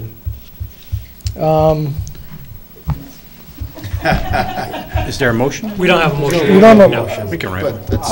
I don't know. We thought- Whatever you- Ideally, yes, but I would gather you've had this for all of 3 or 4 days, so,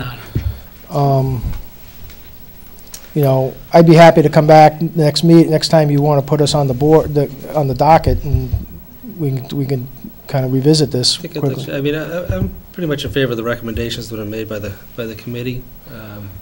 I think I might just, rather than doing it all in one motion, just move it from 4 to 3 this year. Take a look, see if there's been any measured change, and see what the reaction is before we automatically impose from 4 to 3 to 2 barrels. I'm in favor of that as well. Maybe we can have you, Mr. McGrath, come back quarterly, semi-annual. So I think as quarterly. we move forward, Yep. we can get an idea where it stands Yep. every 3 months or so. But I'm in favor, the public education as far as, what's going to happen July 1st. Yeah, we need to come up with an education, but I've been busy with this, and this committee, we've been talking about how do we do this public education. One of the things we're going to revisit with is, if you remember, a couple of years ago, we stuck in the trash bills, the mailing, it was a narrow slip of all the different paper products that were recycled, and they've been around. We're thinking about repeating that, with the contract, it's one of the parts of the contract is getting the flyer mailed out to everybody, just keep poking people, and we have the Facebook page, not that we got a lot of people there, but, it's just using that, just trying to, different ways to get the word out, using the transcript and the patch now, and it's just trying to get on people's radar screen of what's going on, short of confronting them, Ed, is it safe to assume that you have Dick on board with this? Yes, he was involved in doing this, Okay, yeah. I'm just he here. knows what's going to happen is for the first, at least the month of July, they're going to get. Yep. He says right now, according to Dick, they're not getting many solid waste calls. It's very minimal right now. Well, But some of the stuff gets left up there. Yeah. It's always been in place for a while. Yeah. But if we that's part of the idea is to try to nip that in the bud, and that's why we start educating in the wintertime, first quarter, going right out, and let people, this is happening. I mean, basically, it's coming, and when it happens, there's no surprises. But right now, we have 80%. We have 80% of the households already doing just doing 2 barrels. 92%. No, I'm saying doing 2 barrels. Yeah. 2 barrels. Not going to affect So them. So really, phasing it down to 3, you're targeting the 2.5% Yeah. initially, try to ease them into it, I suppose, and then the occasional, But if you 3-barrel get them, but not everybody in those barrels is doing recycling either. There's only, if you look at it, there's people putting out a couple, less than 3 barrels, and then based on I didn't compare, but you just look at the raw numbers, they're saying there's a lot of people who aren't recycling right now, we're putting out 1 barrel or 2 barrels. If we get them to start, just their Well, paper. again, if we put the public as part of the public awareness here, that, we're contemplating moving it down to 2 within 2 years. Yeah. That gives people like myself and the young lady over there for the occasional quarterly clean-out, where'd she go? Yeah. To put the extra barrel out to. When my husband goes golfing. Stop having parties. That's on camera. Is that where he's- Yeah. He's DVRing this meeting right now. But again, He's recycling his a golf little more carts, right? incentive to. Yeah. Mr. Prisco? Yes. I know you do a lot of yard waste days and other things. Have you ever considered doing a paper shredding day? Yeah, we've looked into it. We were trying to get something set up we've had this spring cleanup with the e-waste collection in the in the spring. We were trying to target the first weekend in April, right before Little League starts, the spring sports start, and the winter sports have ended, and they haven't really gotten up to speed. The issue is getting someone out here and paying the money. We were trying to see if we can get someone to donate, give us 3 hours of time and come out from 9 to 12, but it looks like we're going to have to bite the bullet, and Roughly how much is it? $300 to $400 is for someone to show up with a truck. So, For how many hours? we would do it 3, because I don't want to spend, we So it's basically. $100 an hour? Yeah, we basically do the, we basically go 9 to 12. It seems to be our, for hazardous waste and special collection, it's always been like Saturday morning. When people are showing up at 8:30, ready to roll, And I understand some people, I know, will probably be there the night before camping out, so they get their paper shred, with their truck, making sure they're in line, but, we're looking at, we've thought about that, and somebody even said having like a cleanup, so when people have these big cleanups, where can you get rid of it and have a dumpster somewhere where, we have this like spring cleanup day, so you shredded paper and almost, a festive event, if you will. Mr. Misery? The fireworks committee, a year ago, brought a truck in. They did the e-waste. They did e-waste, they did shredding first. Oh, they did? And they had to cover that $300 nut. Yeah. The company didn't donate their time and effort. Yeah. And then on the e-waste, in fact, I'm going to a meeting next week over at the DEP, and there's going to be a discussion on the latest developments in e-waste, but we started doing it, and it was fine. We were getting people, we invited the businesses to participate. Anybody you didn't have to be in this trash, but anybody in town. We were inviting other towns, too, to come in. And what we saw was a decline in what was out there. And then, all of a sudden, Aldersgate, people started doing that as a fundraiser. So we kind of backed off, because we don't want to be in competition with everybody. And if someone's willing to spend a Saturday doing it, let them, as long as, my philosophy since day one has been give people the opportunity to do the right thing. So if church wants to do an e-waste collection on a Saturday in the spring, they can have it. I'll stay home that day. I'm okay with that. And then the 4th of July committee picked it up in June, and I don't know how well they did. They did make money, yeah.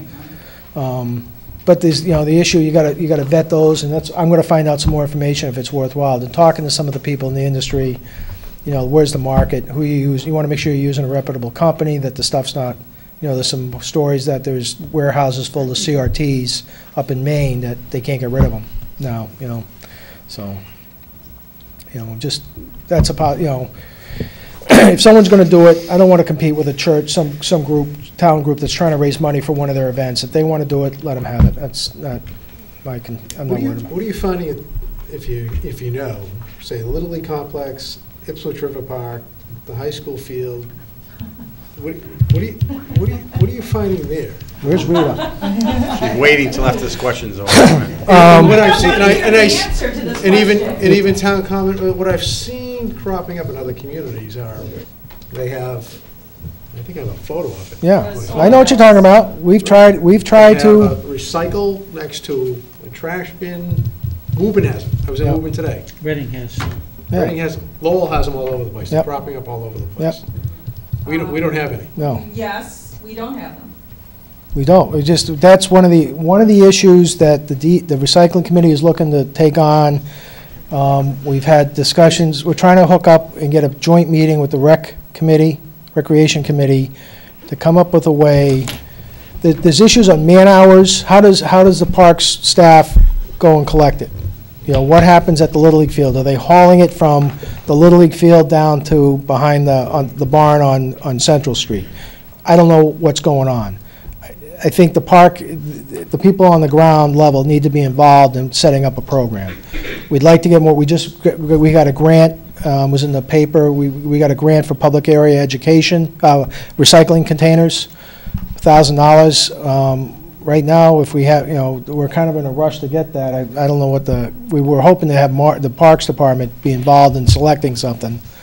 Is there a way we can use some of the savings in the tipping fees in order to pay for the cost of those particular bins and distribute them through key areas in town? I mean, I like the idea. What I would like, let us sit down and come up with a plan, because right now, you should in a public area, there should be a recycling bin and a trash bin co-located. It's not happening. That's what I see. You look at the high school football games, there's 6 trash awful. barrels along the fence, and one of the cages, it's not happening. We need to get more recycling containers, or somehow customize some of these plastic barrels that parks use now to devote them to recycling. But then how is, for baseball, do we set up a recycling dumpster up at the Little League field and have J-Arm pick there instead of having the Parks Department haul everything back. You know, this is something. Logistically, you can work that out. Yeah, those are the things we need to work out with the Recreation Committee and the Parks and Recs Department. Yeah, you would have to have a warrant article or in the in the waste budget to even, the funds would come from Yep. solid waste, but there'd have to be something to look at for the next. Yeah. Would that be June or October for that? I don't know why. June. June. Yeah, Okay. June should be easy. Got a deadline, mark that. So, So, board wants to entertain a motion this So, but evening? I would suggest that the committee put together a budget proposal for our consideration for the budget season. That's all. For the. Public area. Public Cold area. link, barrels. yeah, for the public Or area. whatever works, whatever you think works best. Yeah. And again, work with Recreation and work with DPW, and as you say, the people on the ground would know better as to how to best handle it. Yeah. The other thing too is, you say about the public areas, I don't want to take up, I know you got a busy night, but there's one point, when someone pulls a permit, and we tried to get this pulled out and more emphasized a couple of years ago, there's a line in like page 9 on the single-space page that says you, the user group, is responsible for solid waste and recycling. So some of the onus needs to go on, so if someone's using the town common for whatever event, they need to be doing how they're gonna handle the recycling, whether they bring it home. Wayne Hardacre has been very gracious about allowing groups to use the cardboard dumpster at the high school. You can put it there, so you don't have to bring it, so you don't wind up with this pile at home. But, we need to get these groups, big event happens late May, I get a phone call at 4 o'clock before the 5 o'clock kickoff, hi, we need recycling bins, I can't help you that time, And the committee's more than happy to sit down and talk to people, whether it's residents or groups, saying, okay, we're gonna do this, how do we recycle? How should we do this? Help us get this program going and get that going. So we've been trying to do that, and we're willing to help out, so. Thank you very much. I appreciate the presentation. It's great.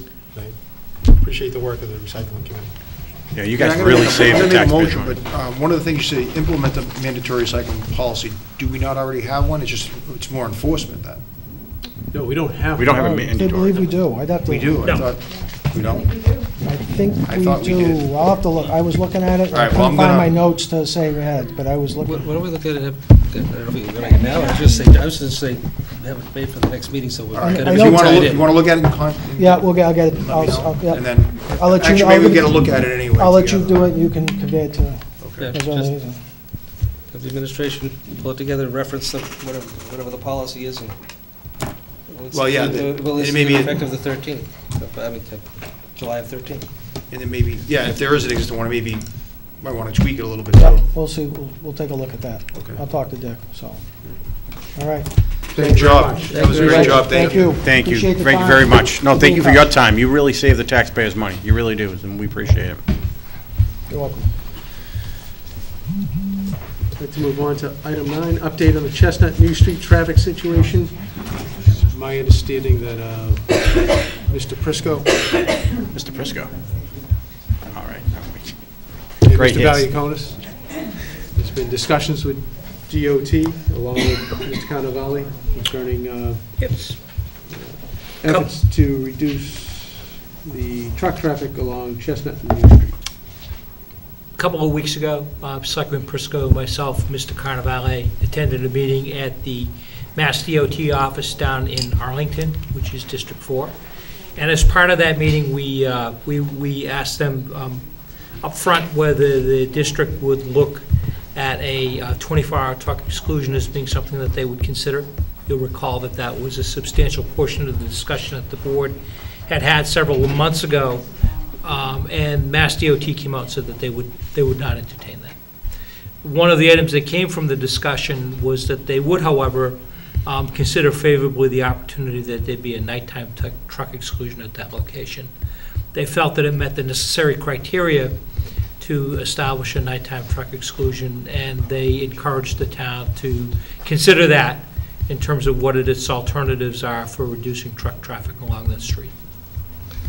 That would be an 8 PM to a 7 AM truck exclusion, is what they said they would Is consider. that what they have a defined period? Yes. That's what they said they would consider. And they said, once it is approved by the DOT, then the board needs to approve it here. Okay. And what would be the alternative route if we were to, if they would approve that and we would adopt it? Well, one of the things that they stated very much up front is that they would not entertain a alternate route that went through another community.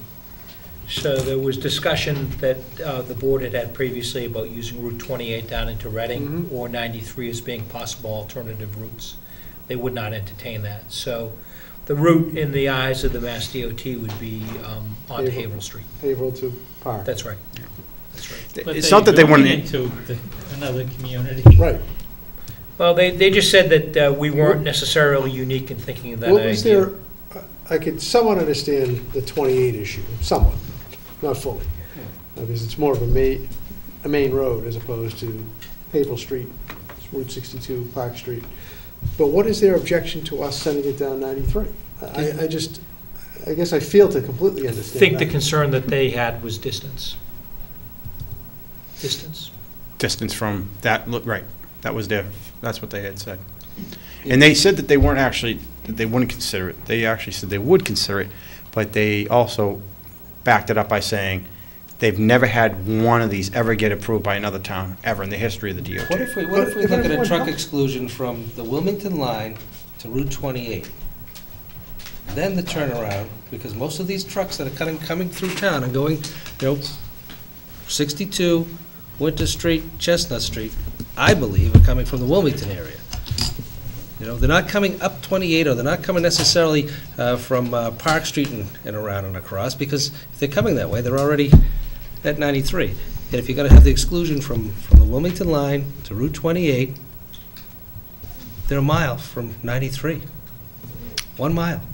From the line. You're going to cut out a significant Selectman amount. Prisco will back me up on it, I think. They said that we couldn't establish a truck exclusion on a numbered state highway. Correct. Because we frankly thought that that was a viable alternative. Yeah, we did too. And suggested it, and they said, no, we don't allow that. They won't. They don't. Believe me, we tried. The only other alternative that they suggested was establishing a uniform speed limit along Chestnut Street. If you look at not that it necessarily, say in conjunction with the nighttime truck exclusion, one of the things they were thinking about was, if you look at the speed zones that exist along Chestnut Street, they vary within 5 to 10 miles an hour. They may not necessarily be posted that way, but Mass DOT has records going back into the 1980s that establish various speed limits along that section of Chestnut Street. So they will look for the town to come back with some uniformity in terms of a recommendation through our police department on what we feel to be a slow, safe speed limit along that roadway. Sure. Mr. Messeri? I guess, I like the idea of, doing something there, and a nighttime truck exclusion, would do it for the people on Chestnut Street. But if you can't keep the trucks from going through town, are they gonna go down 62? Okay, the school issues go away. Right. But then the neighbors on that other stretch of Haverhill Street will be banging on the door here. Right. So it's like a lose-lose no matter what you do. Given that you can't exclude them. But- No, Well, the interesting But thing they is, said- if the state's policy is that they're not going to allow any exclusions on a numbered road, a numbered highway, Yeah. that policy in and of itself is conducive to pushing it onto the other ancillary roads, Right. such as Chestnut Street. Well, they shouldn't be in So if we're going to say, listen, if you want to have them, allow them to go on the numbered roads, knock yourself out, but we're keeping them off of our streets. So that there's no continuity in policy here from the state standpoint. They're going to force it into the neighborhoods, Right. but not allow you to restrict it, to keep it out of the They neighborhoods. should be on the numbered highways. So, That's where they should be. so keep them on the numbered roads. The thing about Haverhill Street that the Mass DOT mentioned, in addition to the fact that school not being an issue, there was some concerns about the radius of the turn at Ryers. And the thought that they had is that during the evening hours where traffic conditions are light, that's less of an issue with those trucks making that right-hand corner versus as opposed to the daytime. So they were quite familiar with the location. They indicated that they'd actually gone out and looked at it. They've seen it. They're familiar with it. But they were very matter-of-fact in terms of what they would consider for approval and what they. You know, if I could just jump in a little bit here, because if we actually went for a full truck exclusion, they would have declined. They wouldn't have denied us to do it because of that reason. But if we would agree to try this nighttime exclusion and give it a try and see if we are disturbing the Havel residents to the level that we could potentially doing it, we can always turn it off. How are we can going to do anything but that? If all we can do is send them down Havel Street? Well, you would hope. I'm just sharing, okay? We can debate it afterwards, but let me just share. You would hope, though, that some of them would just go back to 93, right? Maybe not make that big turn, maybe not take that way around. I don't know. Or 28. I'm not sure if I'm in agreement We must or have not. some sort of numbers from the studies that we've done as to how many trucks travel the route at certain times a day. We have all that Oh, yeah. information. So we have that. So as far as the impact on Haverhill Street, Actually, may assuming, have that number. assuming from 8 PM to 7 AM, there's X number of trucks, Monday It's through a small Friday. number. Dick Again, actually obviously it's a provided it small to us number. at the It's a meeting. small number. I just didn't write it down. But I'd be curious to see, really what it is and what the impact on the other neighborhood is going to be. Yeah. If I knew Dick wasn't going to be here, I would have grabbed that information. I might have it. But he did provide it, because I asked that question at the meeting, he bring it up, and the number was And the actually difference very is, low. and if the number is as small as I think it probably is, the impact on, Haverhill Street,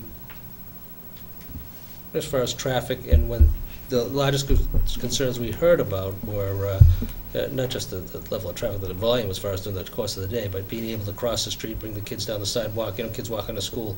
Although, those issues aren't necessarily there at 8 o'clock at night, 7 AM. There's not an awful lot of pedestrian traffic and kids crossing the street. Those issues tend to go away. As far as people driving by the house, I'd just like to see what the numbers are, to see truly what the impact is going to be. But that's the impact right now on Chestnut and New Street. You're just moving it over to Havel Street. That issue's not gonna go away, it's just gonna go into a different neighborhood. Okay. Regardless of the I volume understand, of but, truck but, the, traffic. but the difference in the impact on the neighborhood is significant, because when they're coming down Chestnut and New Street, they're braking, they're accelerating, whereas, Haverhill Street is just straight down, up and down the road. Right. Whereas the current neighborhood that we're talking about trying to assist are adversely impacted by the braking and the starting up, as they're heading easterly, and then also as they're heading westerly, coming up through New Street, heading down Chestnut Street. Mr. Bailey, you must have some data for us. Nighttime truck counts, 9 PM to 5 AM. It's not necessarily the same Right, slot that right. Mass DOT is talking about. 30 trucks eastbound, 94 westbound, which is kind of interesting to hear. So a total of 124 truck trips at that time of A lot night. of trucks. That's a lot. That's a lot. Okay. Yeah, I don't remember the 90, but I remember the 30. Yeah, there was strange as disparity between the two numbers. Right. What goes up must come back, right? Well, What there- goes up must come down. So, right? sure they do that all there really isn't great ideas. That's why, when I thought we were exploring bringing a traffic engineer to help us, if we even want to come up with a solution. I mean, the sense I got from the board the last time we even had this discussion was, What? okay, go ahead. Go ahead. No, I'm sorry. No. No, well, the sense I got was doing nothing may be the best answer. So we just need to make a decision I agree. on what we You want to said do. something earlier, though, that you said that about truck exclusion, it sends them out to 93. They didn't necessarily say they would deny that. Did I hear you correctly? That's correct, but what we'd have to do is go to Reading, go to any town that we're passing the trucks through and get their approval. And they said, you're never going to get that. They've never seen it happen, ever. All we would affect is Wilmington if you send them out to Again, 93. we can try it. We can try it. We'd have to go to Wilmington Well, and get their actually, agreement. if you would approach Wilmington and say, listen, this would actually decrease the number of vehicles coming through between the Regional Health Center, 93, in the North Reading line, would actually decrease the number of I trucks. say, let's try Yeah, it. because it's a pinch point right Well, there. except for aggregate industries and Heffron, Right. that would actually increase Benefit. the truck route there. So chances are they'd say no. Just thinking about the location, But that's, part of the source. that's a big source. Yeah, it's a let's big try source it. of our problem right there. Well, That's a we big can try piece that. of the, And they've, I'll tell you, DOT was excellent. They were very willing, they understand the magnitude of this problem, they really do. They've spent a lot of time down there. I think that's what, So- I think we still need to try something, and I would try that. That's my opinion. Well, I still think that we should get a little adult supervision. I'm not saying we spend a lot of money, but we should get some adult supervision before we do anything with DOT, just to have an exchange with the traffic engineer to make sure when we go to the DOT that we're bringing the right But at information. that Why point- would we but- need to do that to the truck exclusion, though? But at I that- can see if that But feels. Sean, at that point, we're talking about an exclusion on 62, we're not necessarily talking about an exclusion. Well, in essence, we're talking about an exclusion from the Wilmington line to Route 28, if we're Yeah. providing 93 as an alternative. And also, well, for North Reading, it's just a little section of Concord Street there, Yeah. coming in off of Park Street. Right. What's that? We can go along. I'm fine with it. But, I don't know, maybe, Mr. Fode, you have more experience with this. No, I think, in hearing what Dick had to offer, I think that if that's the decision you want to make, I think he's qualified to make that, to put that paperwork in. It's not I think the engineer, I thought, when I had suggested anyway, was try and help us figure out a solution to this. So me personally, I'd rather see us try the exclusion. the night exclusion. Sorry? The night exclusion. Right, instead of pushing it onto another street at first, and see how that, if we can get that to go. I think you ask for the most you can ask for, and then work from there. But I think Dick and his people are qualified to at least put that application into to Mass DOT. So you suggested we do the night exclusion and Correct. send them down Havel Street? No, that we do No, 93. the 93, 93 exclusion. which I like that one Do myself. the 93 exclusion first, attempt to get that exclusion first. Yeah, I think it's And- worthy of a and- try. So it would be 93 from Wilmington in two directions? Correct. Three directions. Yeah. Three directions, it'll be 3, actually. right. Park Street, I don't know, Park Street at the it's a Wilmington line. contradiction to Concord what you Street, and, said. What do you mean? and then Well, the I road. thought that you could not get a truck exclusion on a, No, but what But we're you're saying is the alternative routes Qualify would that a little bit in terms of the 193. They Right, won't do 28. No, I won't do But 28. the 93 came with qualifications. Unlikely, but Right, they didn't it's a say different- no to that. Right. oh, okay. How do you post that, though? You're posting it, 3 miles away from the site. I don't know. As soon as you come off the end. Yeah. I don't know. Posted on Turn- 128. on that turn- side. I mean, You really, actually they got- you can actually get permission from Mass DOT to post it on 93 that says exit 40, truck exclusion starting at. We'd have to get it off of location. 128, too. Right. But they've done it. I mean, Anything else? I'm going to open it up. I know some of the residents are here. Anyone? I'll jump in, I'm so shy. Kim Smith, 151 Chestnut Street. First of all, we were just sort of, a little sidebar. Nighttime heard is something. definitely better than nothing. Yes, your ears were all burning, right? I mean, definitely, and we were saying that, sort of what your point was over here, that the nighttime, it's not just a matter of shifting it from Chestnut and New to Haverhill, it's the braking at the Chestnut and New that I know some of the residents who aren't here Understand. tonight found so noisy at 3 or 4 and 5 in the morning that would be shifted, and hopefully those guys aren't going like speed demons on Haverhill Street, but they're definitely not braking, sadly. So they're probably not getting the jack brake noise. But we definitely aren't looking to shift the problem to another neighborhood. Obviously, the majority of the problem is during the day, when they're not gonna give us an exclusion. So I guess, personally, I'm wondering where we're at with the options for enforcement. A uniform speed limit, and make it plain that this is a zone where you are not to go over whatever the number we pick is. Whether it's 25, whether it's 30, this is the speed limit, and every time you go over that, there's somebody watching. Whether you're a nice little sedan, or you're a giant noisy truck. But we're definitely, this is a tough issue. What we'd really like is for them to stay on the numbered roads, or better yet, on the interstate. Right. But it sounds like the DOT is kind of tying our hands on that. One of the questions I have for the guys who are at the meeting is, in what little reading I did when this all started up over the summer for me, there seemed to be this definition of what they call arterial streets and connector streets that they will not entertain significant restrictions on, because as far as they're concerned, tough luck, this is how people get through your town. Right. Did they give you an indication of where both Haverhill Street and Chestnut Street sort of fall in that? They indicated that they didn't fall in that they're Excellent. open for trucks. No, that's what I mean. No, They how they consider them designate arterial them? or connector streets, which means we can't say, this is our little neighborhood street, stay off of it. Right. They consider them major streets. They do. Yeah. Yeah, Haverhill, I would say is at least an arterial. I think it definitely is, and I'm Haverhill's afraid an arterial. that Chestnut would be classified as a connector. Connector. Correct. Yeah. Yep. No, they agree. I mean, I got to say, someone was at the meeting. I was quite pleased with the cooperation that Mass DOT offered to Selectmen Prisco and I, right out of the gate. Yeah. They said they thought that was a reasonable solution that they asked town officials to consider. Well, I'd like to get to this afterwards. That we spent a lot of time actually talking about speed, and they have Right. a lot of recommendations I'd like to go through. Because they spent actually a fair amount of money on their own and came up here and did a study. So, I can go through this after we discuss this. Yes, but I'm all set up for more voices who'd like to hear it. Well, to be honest with you, I probably would rather hear all those things, because I Yeah. think the neighbors that aren't here and seeing the speed and the traffic and the trucks. Yeah, the nighttime helps, but if you've got 100, if that number is correct, 120, you've got 1,120 that go during the day, and the trucks still fly down. And I called, I can't tell you the number of times that I've called the cement companies and asked them, do they have to come through North Reading? He said, nope, they don't do that anymore. We've told their people not to go down Chestnut Street, not to go down Haverhill Street, and use the highway. And I said, well, then sit at Moynihan's and watch what's going on, because they go in there all the time. And Chestnut Street, Haverhill Street, I agree with the Haverhill Street people.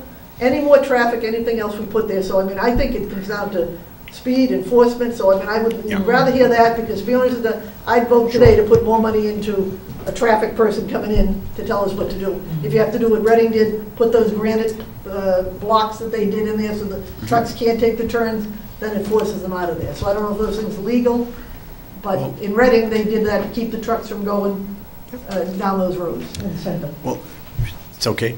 Go ahead. Just give it. I mean, unfortunately, the bad thing is the speed limits have actually changed, not in your favor, because the way DOT does it is they analyze the safety of vehicles today, the types of braking now, the way the technology has come. It has now changed their philosophy on some of these streets that used to be 25, where now they're saying, okay, vehicles are safer, we can change the speed limits and actually make them a little more aggressive. And in the case of Haverhill Street, Haverhill Street and Chestnut Street, I think they're actually talking about it being a 35 mile an hour speed limit. However, where you actually have a curve, a turn on any street, that's actually a separate speed limit for that little section of the street. That could be 25.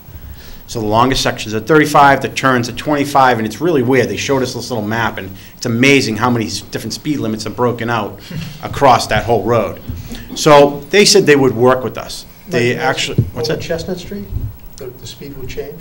It actually does change right now, which is a difficult thing for the police, because if you were coming down that road and they were going to give you a ticket, well, one section you probably were doing the speed limit, but another section you weren't. So when you were in the turning areas, where you actually have a turn, the speed limit actually reduces down to 25 miles an hour, and then it goes back up to 35. You can't post everywhere along a street. It's just not reasonable, and nobody wants all those kinds of signs.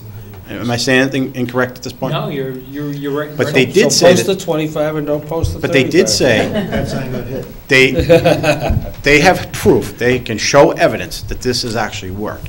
And those feedback signs, they have been amazed at how much those really have helped a lot of neighborhoods. Those are the ones that you flash up your speed when you're coming by. Think of the one that I see all the time, it always catches my attention, is Glen Street in Wilmington. You're heading toward Wilmington Town, right before the railroad tracks, there's one that's on a pole. The cost of those has come way down. Yeah. Oh, yes. They were inexpensive, and they catch everyone's attention. They really think that we should make the investment on that Especially my street. attention. We should definitely do it, and not only there, but we should do it in a bunch of others. They did a study on Park Street, they did a study on Chestnut Street, Haverhill Street in regards to speed. I think Dick can come in and give you a little more insight on it. Park Street, they said, is all wrong. The speed limit signs up there, you have one direction, it says one speed limit coming in the other direction, right across from it is a different speed limit. 62 Park Street. Yes. Yeah, it's a mess. So they suggest that The way they worded here is DOT stated it's okay to add signs, but the board has to approve the signs. And Dick actually already has, I think, a suggested layout. He wanted to talk over with, I believe, the chief, and then come back to the board to approve it. So they recommend that we actually do some investment in some signage, but they highly recommended that we use these feedback speed limit signs as one of the solutions immediately on Chestnut Street, regardless of what we do. And I came here tonight and that mainly hoping that we can make a decision to do that. And then the truck exclusion is a bonus. One additional item that I had forgot to bring up earlier, and Rita jogged my memory, is the idea of narrowing the roadway and putting up concrete barriers or chicanes, or they say that those settings work well in downtown Reading, and those applications lend themselves to an urban center. However, for a street like Chestnut Street, Mass DOT does not feel that those particular speed control measures are effective. Right. And, you know, obviously that's a local decision, but Right. the experts are telling us they don't think that those would work in this particular environment. Matter of fact, what they said in addition to that was they recommended for Chestnut Street is that we increase our signage into the fields and that we actually do some new paintings of crosswalks, because they've also seen those types of things work. They have reduced speeds. When vehicles are approaching and they see painted things in the street, it does catch their eye, and they do tend to slow down as well. The signage, they said, definitely needs work on Chestnut Street, and that we should work with them. They actually made some recommendations, which I believe they gave to Mr. Carnavale, on what they suggested. They actually had a little piece of paper with some layouts for him. What's the downside of going ahead with the nighttime exclusion? Just if we're using Havel Street, then we're pushing it onto Havel. That's the only downside. No, I think are you talking about with the alternative route being 93? Or with? Yeah. No, I view that as a separate issue. I'm saying if you put the exclusion on Chestnut Street, right, for nighttime, it's going to have some impact on vehicular traffic to the point where maybe they find a better route, and we shed a number of the vehicles. Coming down Havel Street, returning, now they come through there, there's going to be less, I think, less braking. And when they do break down at the corner, right, there's businesses there. It's not quite so bad. So I'm asking, what is the, I understand the issue is we're putting some additional truck traffic on Havel Street. I think you'll have some, this is my opinion, you'll have some braking at Chestnut and Havel Street. You won't have braking anywhere else until you get to the corner of Haverhill Park. And I just foresee, instead of these lovely folks from the Chestnut New Street, we're going to have the lovely folks from Haverhill Street here. We're just pushing it off to another residential area. And I want to find a solution that works for everyone. And not that I want to be done with this, but I want to have a solution to it.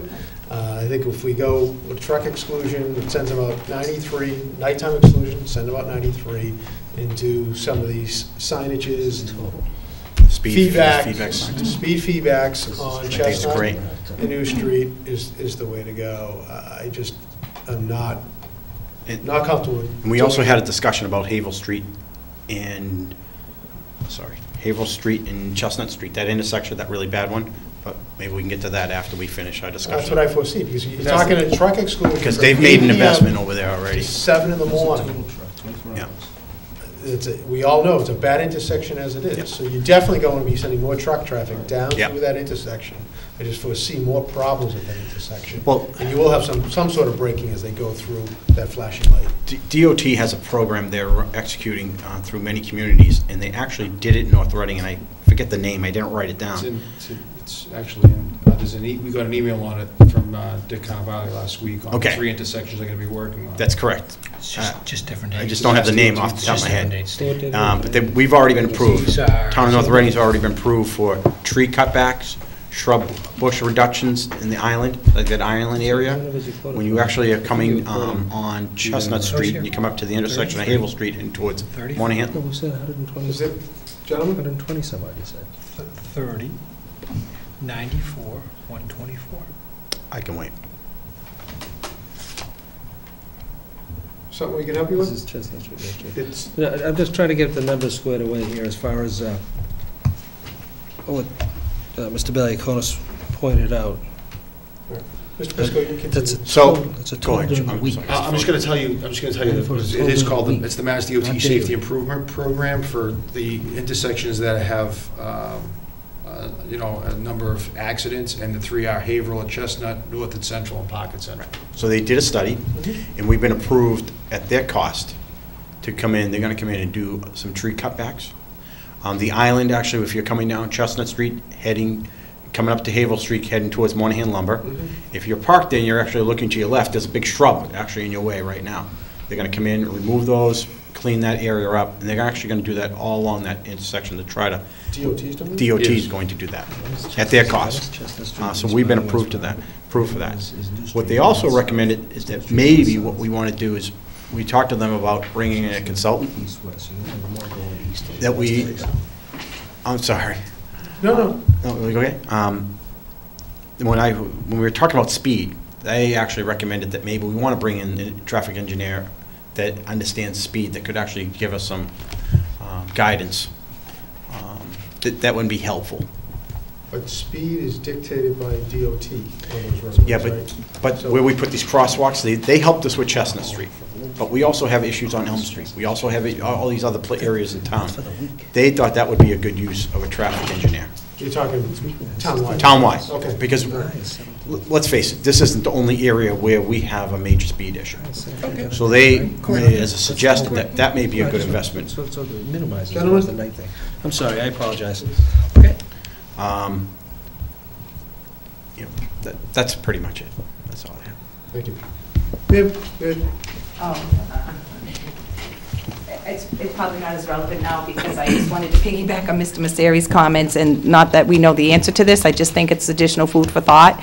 So if they do the nighttime truck exclusion, does it deter trucks, do they go somewhere else, or does it make the trucks even, this might be ridiculous, but, wait an hour, if you will, and change their operating hours in the morning, and instead of the trucks coming by at 6 a.m., or 5:30 a.m., they wait and they come by at 6 a.m. So does it make those 124 trucks that come through per day on that, 8 p.m. to 6 a.m. actually effective? I don't know. I mean, I don't think we know that. I'm just saying that's something else I think we just need to think about. Thank you. I'm glad that the woman brought that up. The counts that I quoted, and I've gone back and I've looked at it just a second ago, it's 124 per week. Okay. So the most is 17 Yeah. in one night. Not to be 17 is the high. And It's the 30. next highest is 13. Thank you. Those are 2.5-ton trucks. Yeah. But in each direction total is 30. I'm sorry, I did say 147 Chestnut Street, Amory, Whistle, but I am up till 2:30 almost every night. Oh, there's no doubt. Those numbers were overwhelmingly large. I do not see how those numbers could have been Yeah. realistic, so I appreciate the clarification. They That makes a were ton taken more in the sense. summertime, and if you look at the dates on it, probably a lot of people were on vacation. It's also the height of the construction season, though. Yeah. They're Yeah. busy. But That makes sense. Yeah, but But I I'm also want the glad you numbers brought that it Mr. Cannavale, I think, threw out us at the meeting. I remember it being about a total of 30, I thought, from each different direction. Yes. You Yes. total them up. For the week. So it's like, for That's the week. for the week. For the week. For the week. So as far as, On one night. as far as the impact on Haverhill Street, if we would go with what the state is suggesting, that they may look favorably upon, the impact on Haverhill Street, and again, this was during July when it was taken, but again, July is also the height of the construction season where you have most of the heavy equipment moving, and working later, longer days, it's light until 9 o'clock at night. So the impact really isn't that significant. Again, the most, and again, the study here shows the impact at Chestnut and New Street, heading north and southbound, and also Chestnut and Haverhill Street, east and westbound. And again, the heaviest in that time period is east and west, coming back westbound at night was the 17, between 9 PM and 5 AM. Right. You know, so that's not even on Haverhill Street. And those are the way they're going anyway. You know, if those trucks, you're not gonna change that. You know, unless you make the exclusion, you're gonna send them up Haverhill Street. They're still stopping at Chestnut and Haverhill, and then they'll be heading up towards Rise, or down towards Reading, depending upon where they're going.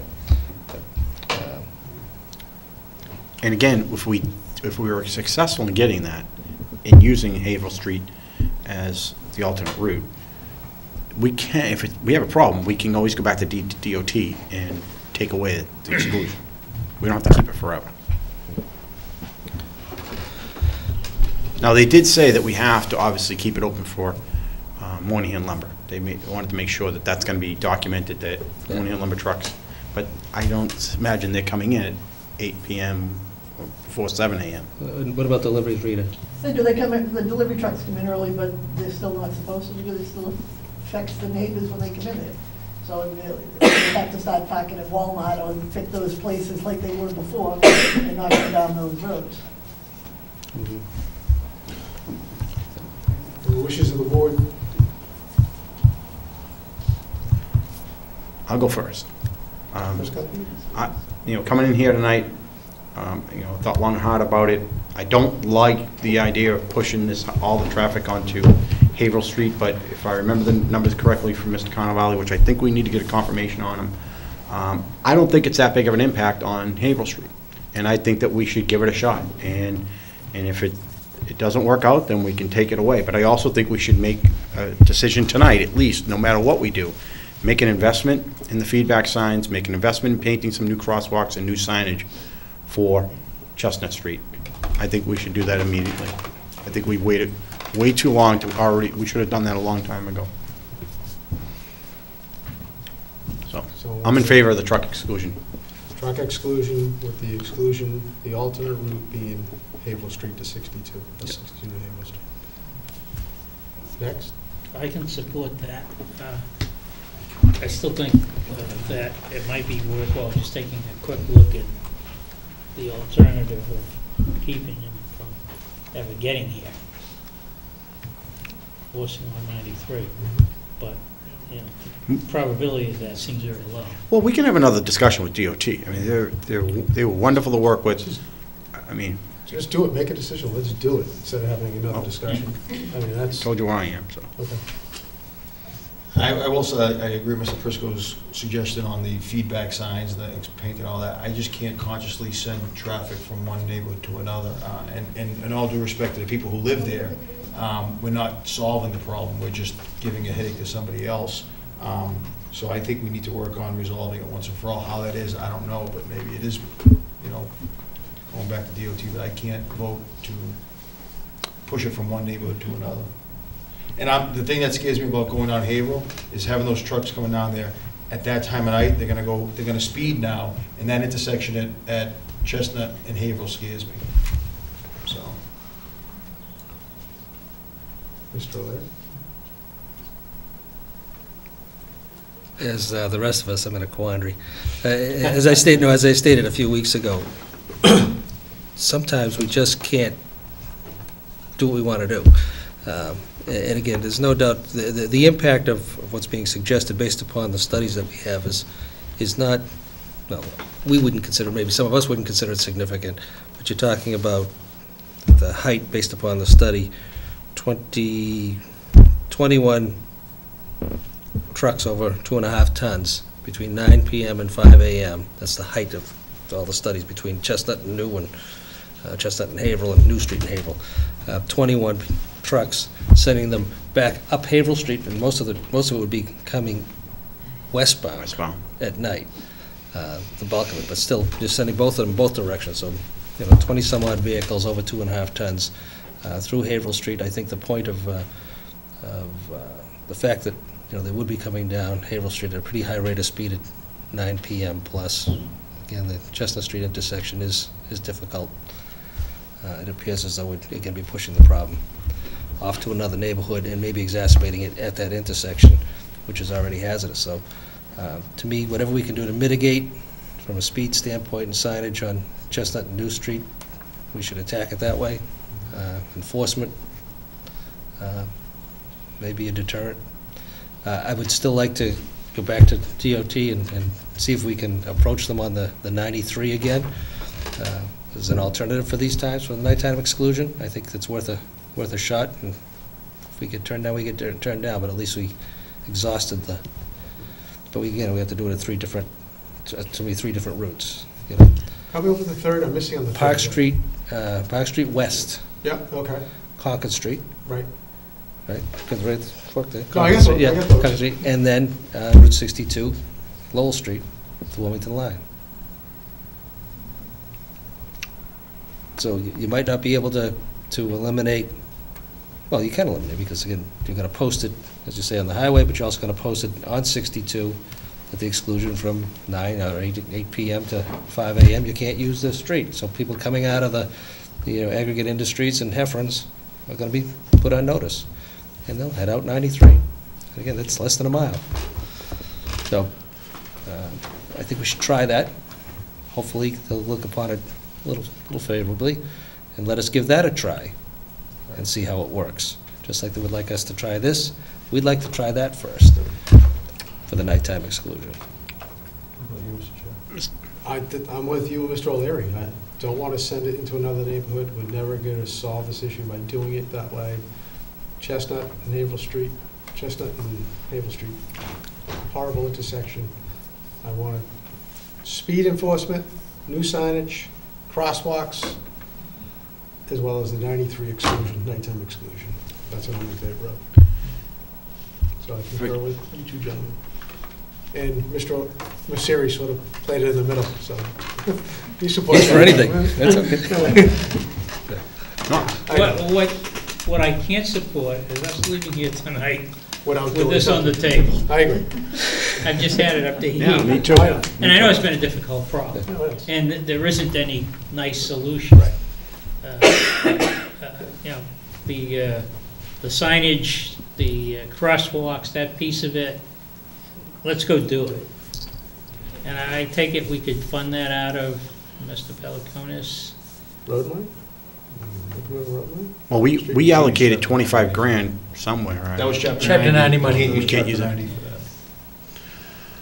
Well, we're gonna spend money on consultants, so That was Chapter 92. that was, Well, if Well, we- we'll direct administration to find it. We'll find it. somewhere, come up with a Yeah, source of I think funding. that's fair. But I think if we're gonna make a purchase with these feedback signs, obviously I know you'll do the right thing and hopefully find the best price, but I think we should look at where else we can make this investment, because buying one, I'm not sure you'll get the best price, but if we're gonna buy maybe 2 or 3 of these, because I know there's other areas in town that we really should make the investment in these as well. I'd leave, I'm sorry, Mr. Chair. so I'll leave that to. Yeah, Mr. I just wanna Cannavale point it out. In conjunction with the police department to Chief determine Yeah. with those. We're gonna make a areas are. purchase, so maybe, just see if maybe a quantity buy is better than a single buy, and because we may be able to solve, Elm Street is a continued problem, and your brother lives down that street, I'm sure he's talked to you about it. It's an issue that we probably need to address, and these signs would hopefully help. Chances are better not, Greg, you'd probably buy them off a state contract anyway, so, I mean, they could buy 2 now for that area and still buy 5 more later on, and the price won't change because it's state Oh, okay, contract. that's fine. But I think, I agree with you on the philosophy that we should look at other areas that we need them. In the meantime, They work. we've been able to borrow them, too. For emergencies. I know, Yeah, but- for emergencies. But we could borrow the other, in the interim period, we have to wait till the new fiscal year, if we can borrow them in the springtime, some of the temporary ones for the springtime to, Mass Highway does have them, Mass DOT has them, so. yeah. So Yeah, I I'll can check ask, this. we can ask Mass DOT too, if we can borrow some from them. All right? have Rather direction? rather than waiting for July. Direction received, we'll pursue the The lady who's shy? nighttime Yes, truck Mr. Shy, people exclusion back via again. Route 93. Yes. Yes. Thank you very much. Could you say that again? I just had one quick question about the increased painting and signage and so forth around the crosswalks. I have to tell you, my kids are not only grown now, taller than me, but I used to stand there with my carriage at that crosswalk by Kids Spots, and the cars would blow past me. Because even with it painted, it used to have those nice big giant pictures of the kids, and it would say, "Go slow."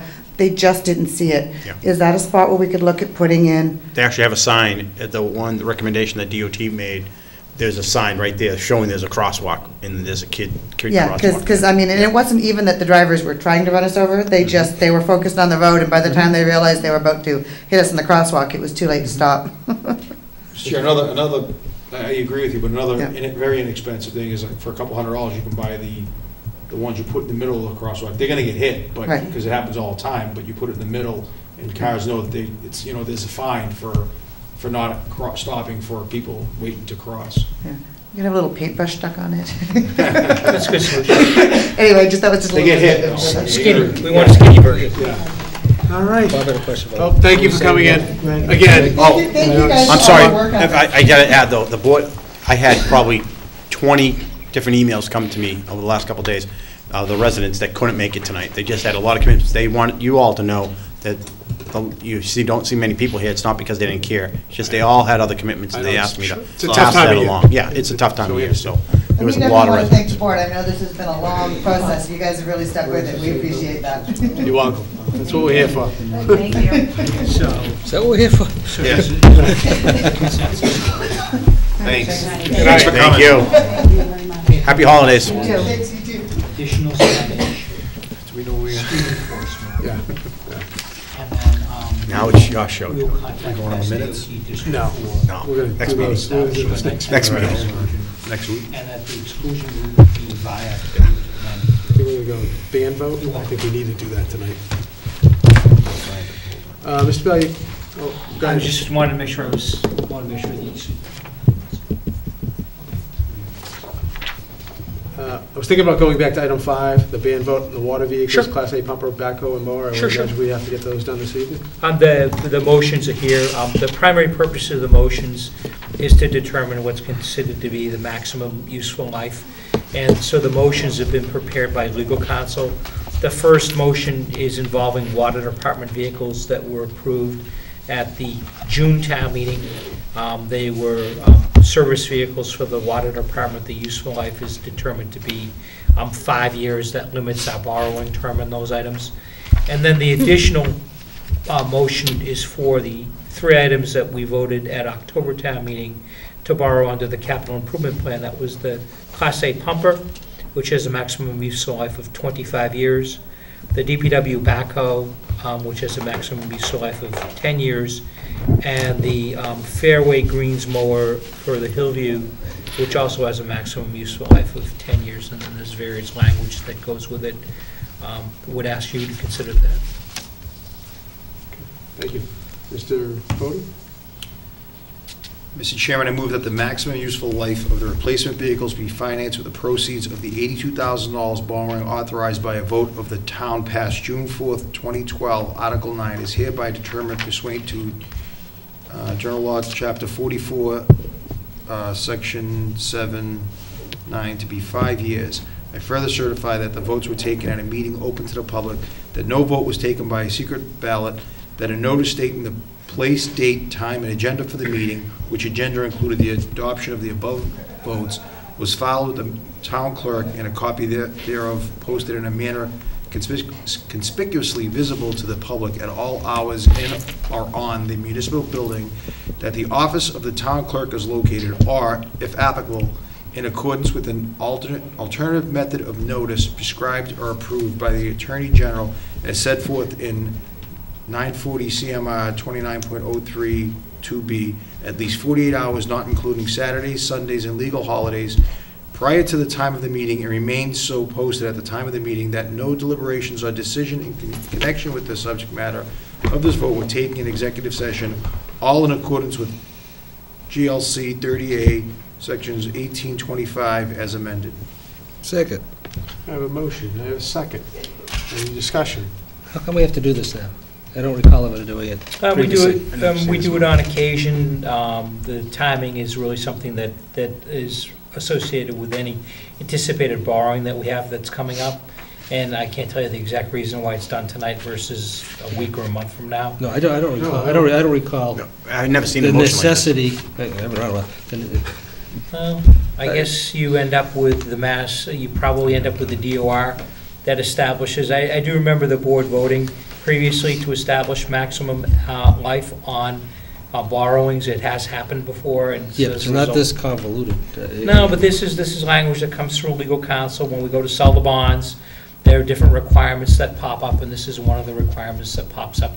To sell the bonds, we need to be able to have this vote. I'm fine with making the vote, it's just kind of a new to me. Sure. Yeah, it's all. My question is, this is for permanent borrowing, right? That's right. Don't we normally do that in September? We do. We do. And this is an item that's popped up right now, and again, I can't tell you as to why the timing is the way it is right now. So I guess my question is, are we contemplating going out and borrowing now? No, we would not be borrowing until later on. But So we've got bans in place. We do have to issue, correct. Okay. So this is just This paperwork, preemptive bureaucracy strike. at its best. That's right. Okay. It's a So preemptive when they're ready to strike. go, they can go. So they're ready to go, you're ready to go. So this is for the bond anticipation notes. You gotta do temporary bonding first, right? And then Oh, yeah. eventually go to permanent, and this covers it all. Always in September. Anything further? No. All in favor? Aye. Aye. All opposed? It's unanimous. Another one. Have a seat, Mr. Chair. It's all yours. Mr. Chairman, I move that the maximum useful life of the equipment listed below to be financed with the proceeds of the borrowings authorized by a vote of the town passed October 1, 2012, Article 4, is hereby determined pursuant to General Law, Chapter 44, Section 7-9, to be as follows. Class A pumper, $485,000, 25 years. Backhoe, $110,000, 10 years. Greens fairway mower, $100,000, 10 years. I further certify that the votes were taken at a meeting open to the public, that no vote was taken by secret ballot, that a notice stating the place, date, time, and agenda for the meeting, which agenda included the adoption of the above votes, was filed with the town clerk, and a copy thereof posted in a manner conspicuously visible to the public at all hours in or on the municipal building that the office of the town clerk is located, or, if applicable, in accordance with an alternative method of notice prescribed or approved by the Attorney General as set forth in 940 CMR 29.032B, at least 48 hours, not including Saturdays, Sundays, and legal holidays, prior to the time of the meeting, and remain so posted at the time of the meeting, that no deliberations or decision in connection with the subject matter of this vote were taken in executive session, all in accordance with GLC 30A, Section 18-25, as amended. Second. Motion and a second. Question. Mr. Mattei. It's to Steve, although Mike may have an answer too. Greens Fairway mower, I remember spending 50 grand on such a device. Does that number seem high to you?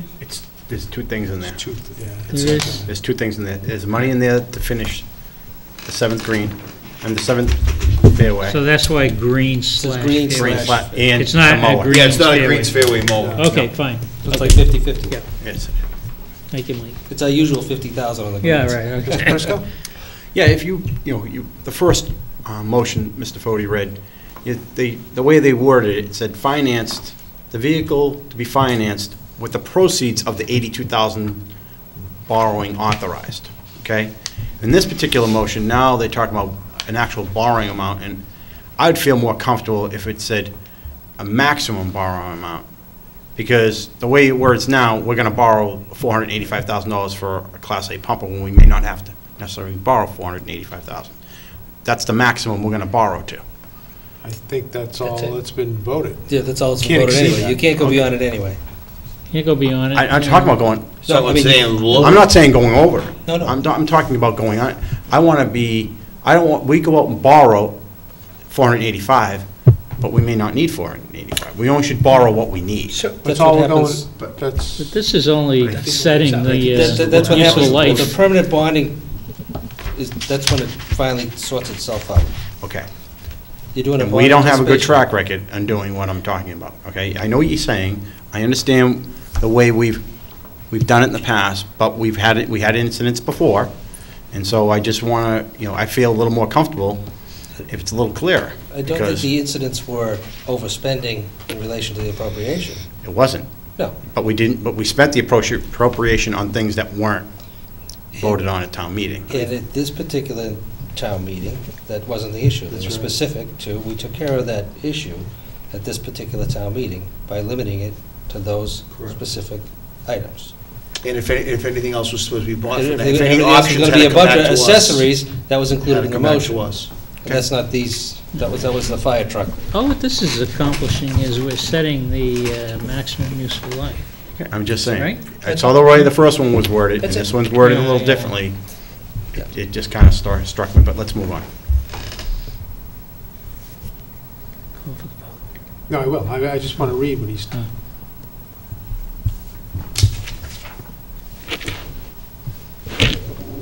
Yeah, it just, very similar motions. I don't know why the language is different, but in any event. Okay.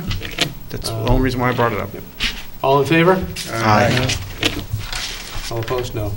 I'm in favor, but I mean, it's unanimous. Who's unanimous? It's unanimous. It's only 9:30. You're already losing them. Trying to get back on track. I got a lot on my mind. Give me a break. On Chestnut Street? No, we're going to move on to item 10, license renewals. Please. Just take it as a whole packet. Yeah, just take them in the order of the room. Start now, because we'll never finish. Mr. Chairman, I move to renew the following common victuals licenses to expire. That was the worst job in the 4+ years I've sat here. It was horrible with that word. Leave him alone. It's not easy. That was the worst job Leave him ever. alone. Mr. Chairman, I move to renew the following common victuals license to expire December 31st, 2013, subject to I think all the word regulatory ought to be department changed. requirements. Andrea's House of Pizza, Bajring Inc. doing business as Subway, Captain Pizza, Dairy Queen of North Reading, Dunkin' Donuts, North Reading, Maine Op LLC, Dunkin' Donuts, Shauna Donuts Inc., Heavenly Donuts, McDonald's Restaurant, Mike's Famous Roast Beef and Pizza, Papagino's, Raya's Store, Sunrise Bagel, and the Lobster Claw. Second. We have a motion and a second. Any discussion? Hearing none. All in favor? Aye. Opposed? It's unanimous.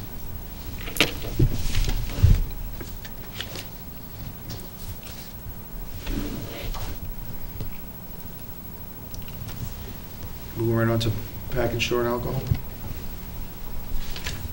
That's the next one. Yep, Mr. Chi.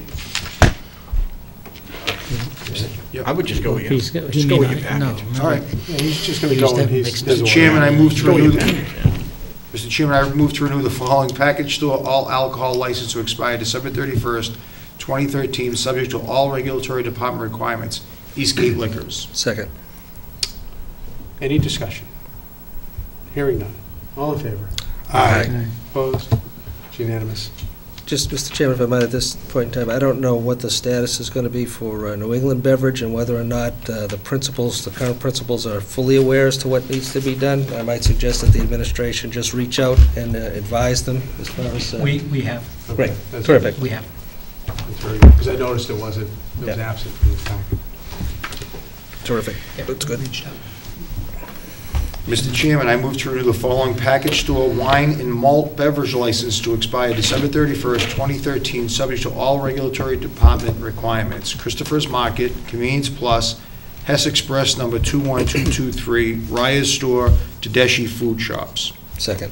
We have a motion and a second. Any discussion? Just a question for Greg, which should have probably been asked earlier.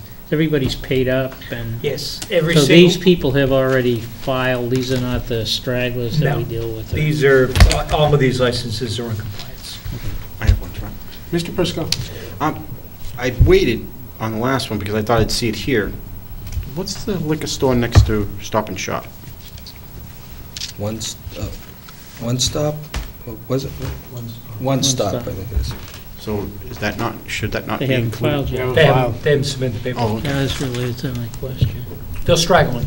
Okay, I just suggested the other one because of the untimely passing of Mr. Lieutenant, so perfectly I'm fine. glad you reached out.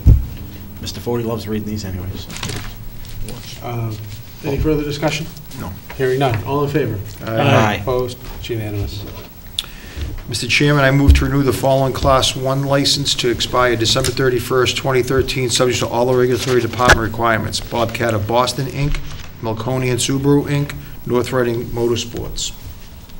I have a motion. Second. Do we have a second? We have a second for Mr. Prisco. Mr. O'Leary? Mr. Chairman, I will not be participating in the discussion or voting on any matter relating to Class 1 or Class 2 licenses. Class 1 licenses have the same rights and ability to sell motor vehicles as Class 2. I have a family member who holds a Class 2 license. It would pose a potential conflict of interest, so therefore I will be recusing myself from any discussion, participation in any vote on Class 1 or Class 2. Any further discussion? Yes. Mr. Messeri? The Milton Cat, do they fall into a category? Are they aware that they may need a license? We approve one for them, so they should be aware. Again, if they've submitted the paperwork, it's been approved. No, I'm just wondering, because they're new, whether or not If they were aware of the process. they're engaged in buying, like Bobcat is involved in buying and selling the vehicles, they have to come and get a license. They'll go through the same process. No, he's asking, were they notified, or you send out a package, right? Don't you guys usually mail? For renewals. For renewals. So did they get a renewal package? Do you recall? Because maybe they're not on our list. Maybe we haven't updated our list internally to make sure they're Oh, getting if they've had a license before, they're on our list, they've been notified. Good question. I was thinking the same thing. If it's a new license, they come to us.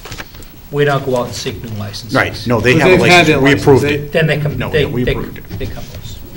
Okay. We'll look for it. Any further discussion? Hearing none. All in favor? Aye. All opposed? It's 4-0 in one abstention. Abstention. Mr. Chairman, I move to renew the following Class 2 licenses to expire December 31st, 2013, subject to all regulatory department requirements. Greenbrier Classic Motors, P&T Auto Sales, Inc. Second. Motion and a second. Any further discussion? Hearing none. All in favor? Aye. All opposed? 4-0, 1 abstention. Mr. Chairman, I move to renew the following livery license to expire December 31st, 2013, subject to all regulatory department requirements. Metro Town Car. Second. A motion and a second. Any discussion? Mr. Prisco. Well, last year, we had a lot of discussion about the excise tax to make sure that these vehicles, that we were going to verify that. Yeah, we were told last year that they were registered. Well, Sure, one that's of right. them, the Northeast, I think it was not Northeast, I I forget the think the name. second one came into compliance. There's a different one than this some one. point in time. They're, I thought we were going to look at all of them from now on. they did, and we required that they have their cars registered in North Reading, and they complied with that. Okay. Mr. Messeri? How many livery licenses do we have? Two? What's the name of the other company? It's the one that's near, it's right on Park Street, Elm Street section there, right across. Washington Street. The Park in Washington, Yeah, Washington. Washington, Yeah. okay. I'm not the one that was there. I forget the name of it. That's okay. Yep. Eric, Yeah, it's something. Mark Reading something.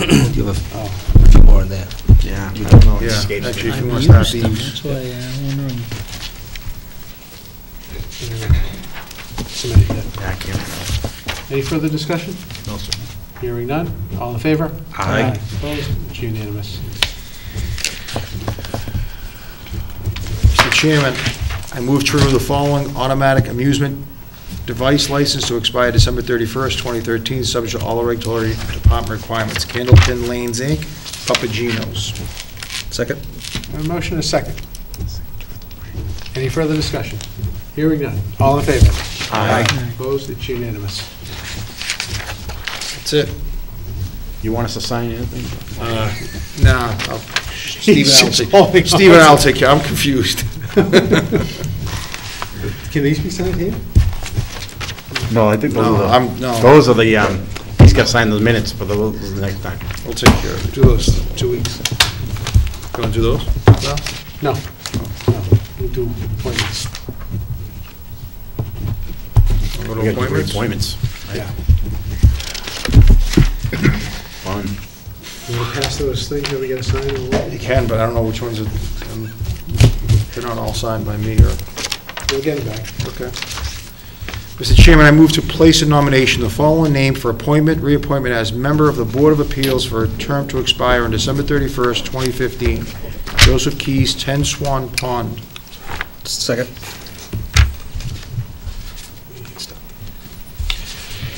have a motion, a second. Mr. Chairman, Yes, Mr. O'Leary. Mr. Keys is a long-serving member of the Board of Appeals, local attorney, been serving us well, keeping us out of litigation, and is deserving of reappointment. I would strongly recommend reappointing Mr. Keys. Thank you, Mr. O'Leary. Any discussion, board members? Hearing none, all in favor? No, do you want a roll call vote or just? No, it's a single person, we can just take. Okay, sorry. All in favor? Aye. Opposed? It's unanimous.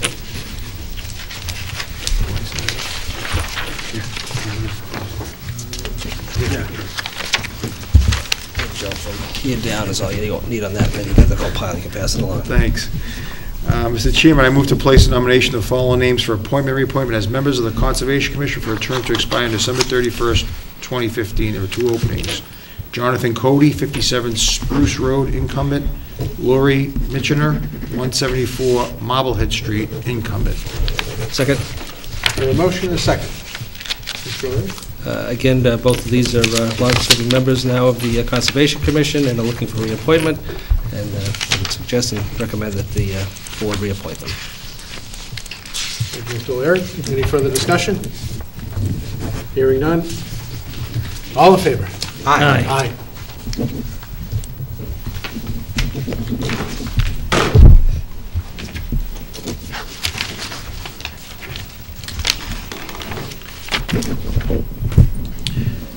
Mr. Chairman, I place the following name for appointment, reappointment as member of the Historic District Commission for a term to expire December 31st, 2015.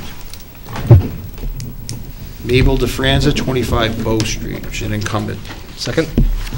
We have a motion and a second. Mr. O'Leary? Mrs. DeFranza currently serves as a long-standing chairperson of the Historical District Commission, maintains a high interest, high level of energy. I would recommend reappointment. Thank you, Mr. O'Leary. Any further discussion? Hearing none. All in favor? Aye. Opposed? It's unanimous. Mr. Chairman, I move to place in nomination the following name for appointment, reappointment as member of the Library Trustees for a term to expire on December 31st, 2015. Sarah Ralph, 48 Lindor Road. She's an incumbent. Second. Mr. Mr. Chairman, Messeri. I've spoken to the chair of the library trustees. They're recommending that Sarah stay on, and there is another opening that needs to be filled. And so far, no volunteers. Thank you, Mr. Messeri. Any further discussion, members? Hearing none. All in favor? Aye. It's unanimous. Mr. Chairman, I move to place in nomination the following name for appointment, reappointment as a member of the Martins Pond Reclamation Study for a term to expire on December 31st, 2015. Lita Jenny, 6 Shore Road, incumbent. Second. Motion and a second. Mr. Messeri. I have not talked to Lita on that, but He's been a long-standing member there. long-standing member. I would suggest we reappoint her. Any further discussion? Hearing none. All in favor? Aye. It's unanimous. I'm sorry, Mr. Delaney, on the library trustees was Mr. Messeri. The second, who was the second? Mr. O'Leary. Mr. O'Leary was. On the library trustees? Yes. Yes. Yeah, we went right up. Mr. Chairman, I move to place a nomination the following name for appointment, reappointment as members of the Commission on Disabilities for a term to expire December 31st, 2015. There are 4 openings. 1, George Russo, 333 Park Street, he's an incumbent. Margaret Robertson, 374 Park Street, incumbent. Joe Vino, 11 Rock Street, incumbent. Second. A motion and a second. Any discussion?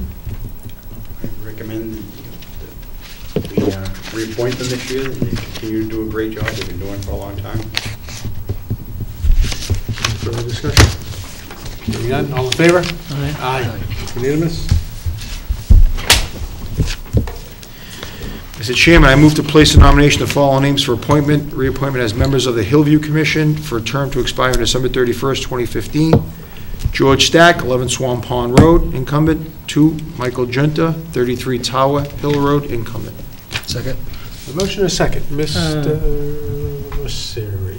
It seems to me in years past, there's been a long list of people wanting to get on Hillview Commission.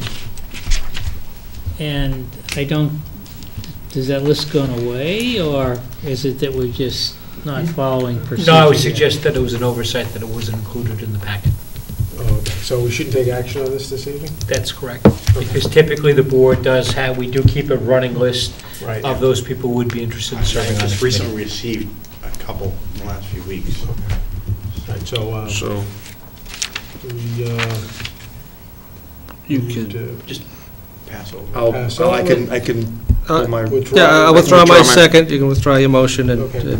Yeah. no indication that Just there's so that any, we follow the procedure Right. that we're following in the past. So let's make sure. and no maybe reflection some on of the the- ones that we've already on done. the- that we can- No, the No. others, We're good? All right.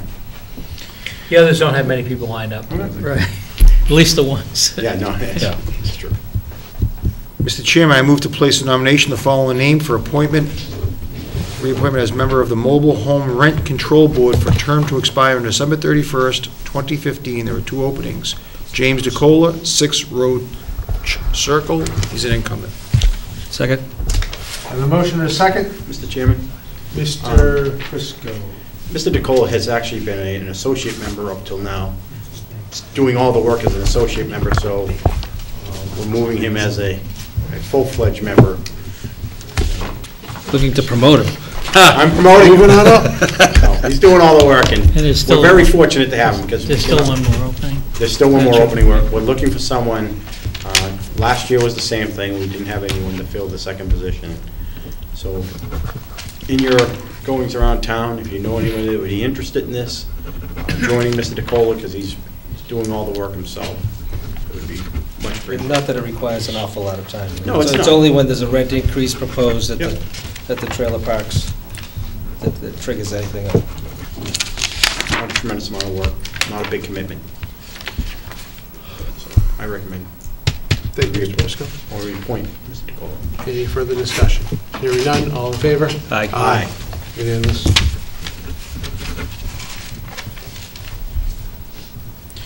Mr. Chairman, I move to place a nomination of the following names for appointment, reappointment as members of the Veterans Committee for a term to expire on December 31st, 2015. 2 openings, Albert DeSalvo, 13 Sullivan Road, incumbent.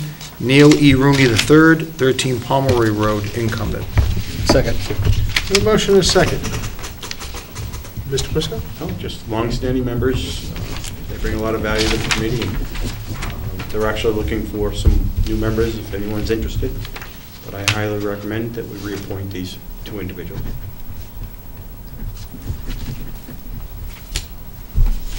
Are there other openings in the Veterans Committee? No.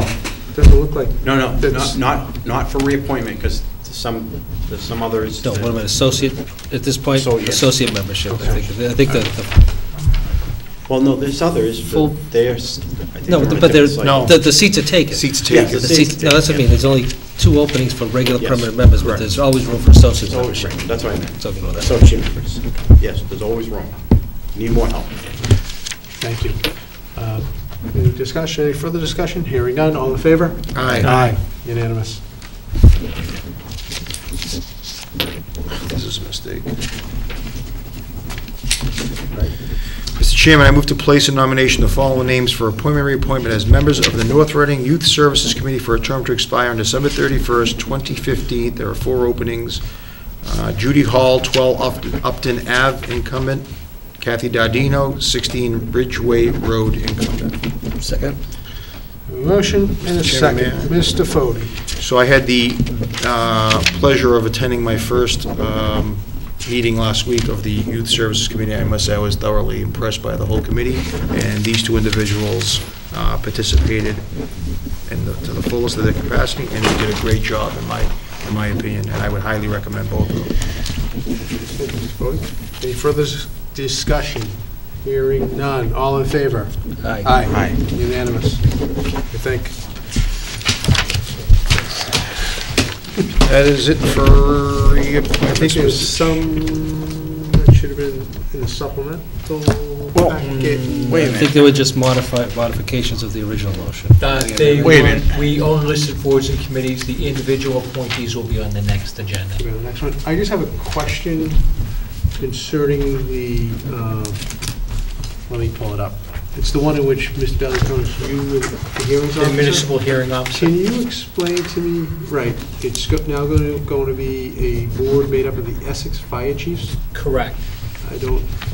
The purpose of the hearing officer is to hear appeals under the fire code, where the fire chief has a right to issue civil infractions for violations.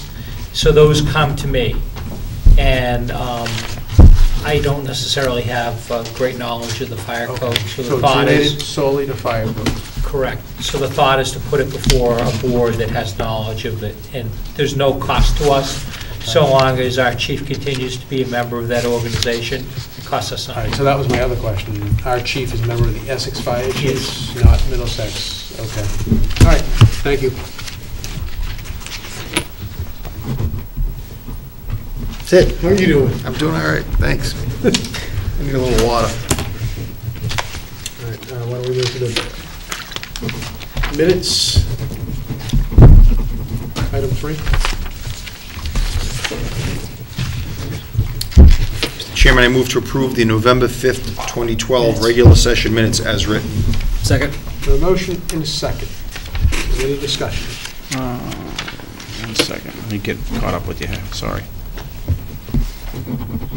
What number, we were doing November 5th, you said? November 5, regular 5th. session. Thank you. Okay, no comments from me. All set? All set. Any further discussion? Hearing none, all in favor? Aye. Unanimous. Mr. Chairman, I move to approve the November 5th, 2012 executive sessions as written. Second. A motion and a second. Any discussion? Hearing none, all in favor? Oh, excuse me, one second. Those are the ones that are going to... No, November 7th. Okay. Okay. Sorry, I was just trying to see if that was an issue that I had to recuse myself from. We only have one set of executive session? We only have No, one. No, I have the 7th also. Well, it's not listed here on the agenda, that's all. Okay. The 7th. Why don't we just Together. hold on and we'll take a look at those. We had one set of executive session minutes that were going to be Wednesday, the 7th, rather than Monday, the 1st. There was Monday, the 5th, and Wednesday, the 7th, I believe. Yeah, it says Monday the 7th Yeah, on the we're minutes. going to change the... Yeah. Was there an executive session set of minutes for Monday also? Yes. Okay. So pardon me, that's what needs to be changed? All right. This one's, So just do the regular, just do November 5th regular, yeah, thanks. Okay. because the executive session minutes that we have are really for Wednesday, the 7th, not Monday, the 5th, That's right. correct? The executive session one is Wednesday. It came in as Monday, Right. it says November 7th, but it needs to change to Wednesday. Okay. The regular November 7th meeting. Is okay, and then the Monday, November 5th is what? There's two of them for Monday, November 5th. One of them is the regular, and the one other of them one's is the executive. executive, and those are fine. Okay. I think Allison Good. did those. Okay. And I did the 7th one, yeah. Okay. So pertaining to November 5th, 2012 executive session. Any further discussion? Hearing none. All in favor? Aye. Unanimous. Mr. Chairman, I move to approve the November 7th, 2012 regular session minutes as written. Second. A motion and a second. Any discussion? Hearing none. All in favor? Aye. It's unanimous. Mr. Chairman, I move to approve the November 7th, 2012 executive session minutes as written. As amended. As amended. As amended. There's some scrivener's errors that have been corrected. Correct. So, as amended. Second. Okay. I have a motion. I have a second. Any further discussion? All in favor? Aye. Unanimous.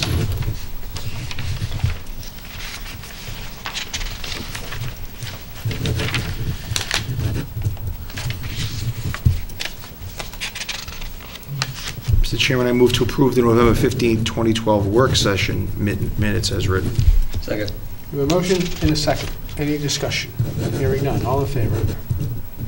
Aye. It's unanimous. Legal bills for October 2012. Legal bills total $8,784. The highlights are as follows. $2,600 related to the Smith property litigation. $1,300 related to services associated with the October town meeting. I've gone through the bill and I would recommend your approval. Thank you, Mr. Valiakonis. Any motion, Mr. Flynn?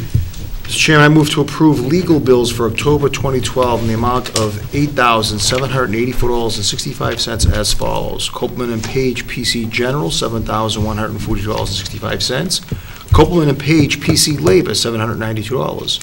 Lawrence T. Holden Jr. PC, $850 for arbitrator, totaling $8,784.65.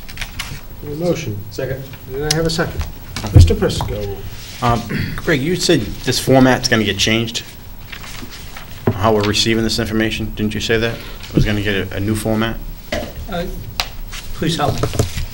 Well, the format right now is like the spreadsheets. You can barely see them. It's hard to track any of the information. Because what we do is we have so many open cases. What we do is we try to carry the lines even though they have zeros next to them, but as soon as we drop it, there's going to be a bill associated with it. So what we're trying to do is trying to show every potential open case that we have and listing it there, even though we don't have any dollar or legal fees associated with it. So we can drop items and we can streamline, but the risk is when costs do come in, I think the form, is very detailed in terms of what information it provides. I just can't read it. I don't know about the rest of you. I cannot read it. It's just, I don't know. Well, you can't read it on here easily, is that what you're saying? You can't read it. Even if you print it, you can't read it. So, I mean, the narrative is, it's fine. I can read that, but the spreadsheets, to me, they're getting worse. I can't, unless my eyes are getting worse, but that's fine. I was wondering, I thought you had mentioned you were going to come up with a new format. That's fine. I have no Don't change it desire for to me. change the I can't format. read it, so, but I can see the narrative, and I noticed there's been a lot of discussion on Amber Road and the Smith property, and I would like maybe the next meeting, to get, at least between now and the next meeting, if there's some way to get a little update on what's going on. Greg, a suggestion on these. These are being scanned. All right. Perhaps instead they could be, they're on an Excel spreadsheet. You can save the Excel spreadsheet as a PDF. That'd be and it, add it a lot as a easier. separate item. Quality Because should be when a you little blow it better. up here, you can tell Yeah. that you've lost the resolution. Or scan it at a higher resolution if that's possible. Don't do anything special for me, I just can't. No, you're right, though. Any further discussion? Well, is that possible? I'm sorry, my request. I'm sorry? I'm asking you, is it possible that we can get an update on those two things? Not to be tonight, but at some future time. If it's appropriate, if not, do it offline. If it's an update offline, depending upon the status. I'd be happy to talk to any of the board members. I'm quite familiar with both of those Okay, cases. so what you're saying is I gotta come see you, okay, we're not gonna do it at a future meeting, I'll just come see you directly. Just That's come see fine. me. All right. That's it, I'm good. Thank you. On the motion, all in favor? Aye. Aye. It's unanimous. Good job. Town Administrator's Report. Start with item 3. It relates to the legal bills. You'll note that we have reached a settlement with Teamsters Local 25 on the police department side. It was a dispute involving police details worked at the aggregate industry site in August of 2010. The board did, at its meeting on November 7th, in executive session, vote to ratify the agreement. The agreement is in your packet. It's as the board had authorized in its vote. And so I would ask that you sign it. If you haven't signed it, it's in your signature folder. It's in where? I don't have it. It should be in the green folder. Oh. Sorry, Selectman Ford. No, it's okay, I thought you said to me not. No, I didn't want anyone to sign it until I referenced it. It's already been voted by the board, though. Okay.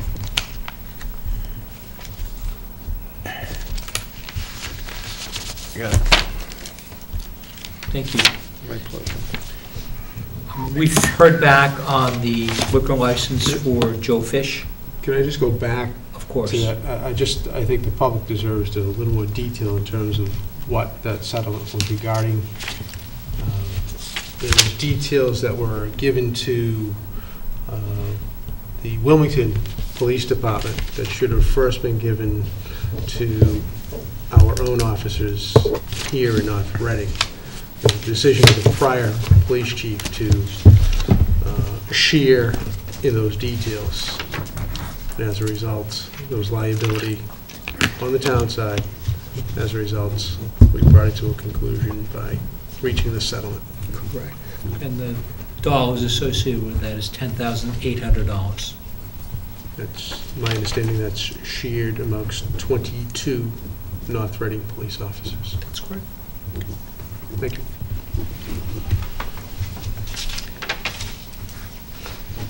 The ABCC has approved the new license for Joe Fish. The license is not ready this evening, but I would ask you to come in during the week, and when you do sign the warrants, if you could please sign it. My understanding is they do wish to open fairly soon, so the sooner it gets signed, the better. The proprietor has already been informed, and we're happy to report that the ABCC did approve the license. In terms of other license transfers, we're expecting to hear back on Mr. Yeba's license, the Yeba Group, which was for the restaurant at the former Thompson Country Club location. We understand that that will be approved by the ABCC. The board 2 weeks ago signed a revised Form 43. We haven't heard back yet from the ABCC. And the other license involves the transfer for the Hillview. Any update on that No. particular license? All right. No, but we have, we've been in contact with the ABCC to keep the channel and the communications open with them. What we do is, at your meeting, we will be signing the affidavits. I don't know if the board saw them this evening, the license affidavits that the board has to sign every year on each of the licenses. Well, they have to provide explanation with the Hillview license, because, as you know, that license is not being renewed by Mr. Page. And so we want to make sure that the ABC is aware of the fact that there's a transaction that's been submitted to them for their approval, and it doesn't cease or lapse as of the end of the year. I have an update on that, if you want it, on the Hillview one. Mr. Frisco. Mr. Page said that he would make sure, he's planned to have everything rectified with the ABCC by the 19th of this month. So it shouldn't hold up. I hope that's with a holiday in between there. I hope that doesn't hold up. That's the date that license. that he's got scheduled with them to meet, negotiate what he has left with them, and have it all rectified by the 19th. That's what he stated. Thank you for the update. Just the other item I have under my report is your board has a copy of the letter that we received from our insurance company, the Mass Interlocal Insurance Association. We've had a long relationship with them for the town's property and liability insurance, and pleased to inform that they're offering us a 0% increase for next fiscal year and a 2.5% increase for 2015. It's not an insignificant amount that we budget for insurance. It's $283,400. So it's good that we can actually cap what our expenses are going forward. So I've gone ahead and approved that, and the town will be in a good situation for the next 2 years in terms of capping its property and liability insurance premiums, and they've properly paid any and all claims that we've had. So we've had a good relationship with them. Is it typical that they give you their rate for 2 years? They've done it before. They actually, when they want to try to maintain their long-standing customers, and we've had a good relationship. As you know, the number of insurances, coverages that we carry is pretty unique. Not only do we have property and liability, but we have public officials, law enforcement liability, school board liability, and such. So there's pretty unique coverages that we have available to us, and we've had a good relationship with this company for a number of years. Mr. Messeri? Does this imply that we're making a 2-year commitment Yes. to them? Yes. Thank you. Thank you. Old new business. Mr. Fode? Mr. Chairman, thank you. First up, I'd like to congratulate the football team on a tremendous season. They came up a little short on Thanksgiving Day, but they gave us a great season that we enjoyed watching.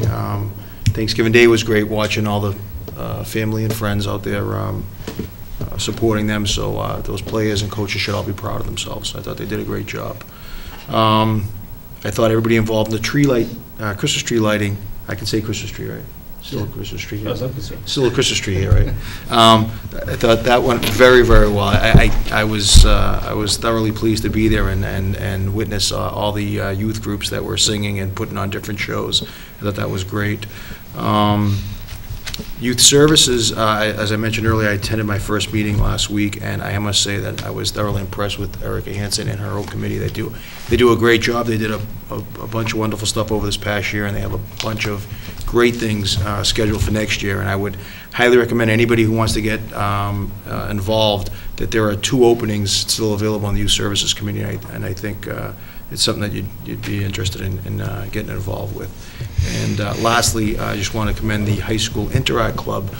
They've been, the past several weeks, they've been out raking the leaves of the homes of senior citizens, and I just thought it was a great thing to see them out there. I was driving around this past weekend in the snow when they were out there doing it, and I thought that was kind of great, so I just want to give them a thumbs up and a thanks for helping out our seniors. Thank you. Mr. Fode, Mr. O'Leary. Other than echoing everything Mr. Fode said, just one other matter, which was at some point we should think about addressing the medical marijuana So read my notes. clinic. I had that in my notes Medical too. marijuana clinic issue, and I know, our neighboring community of Reading had the good fortune, I guess, of having a town meeting scheduled right after the election so they could address it on a timely basis.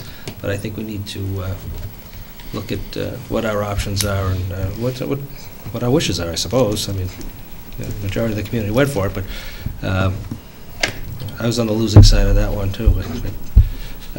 But What do you mean, 2? locally, I'm saying locally. Locally only. Let's not go there. Locally only. But anyway, obviously, it's an issue that we need to address. We had similar issues in years past with, and again, I don't know how this is going to be in relation to whether we have to accept them or not.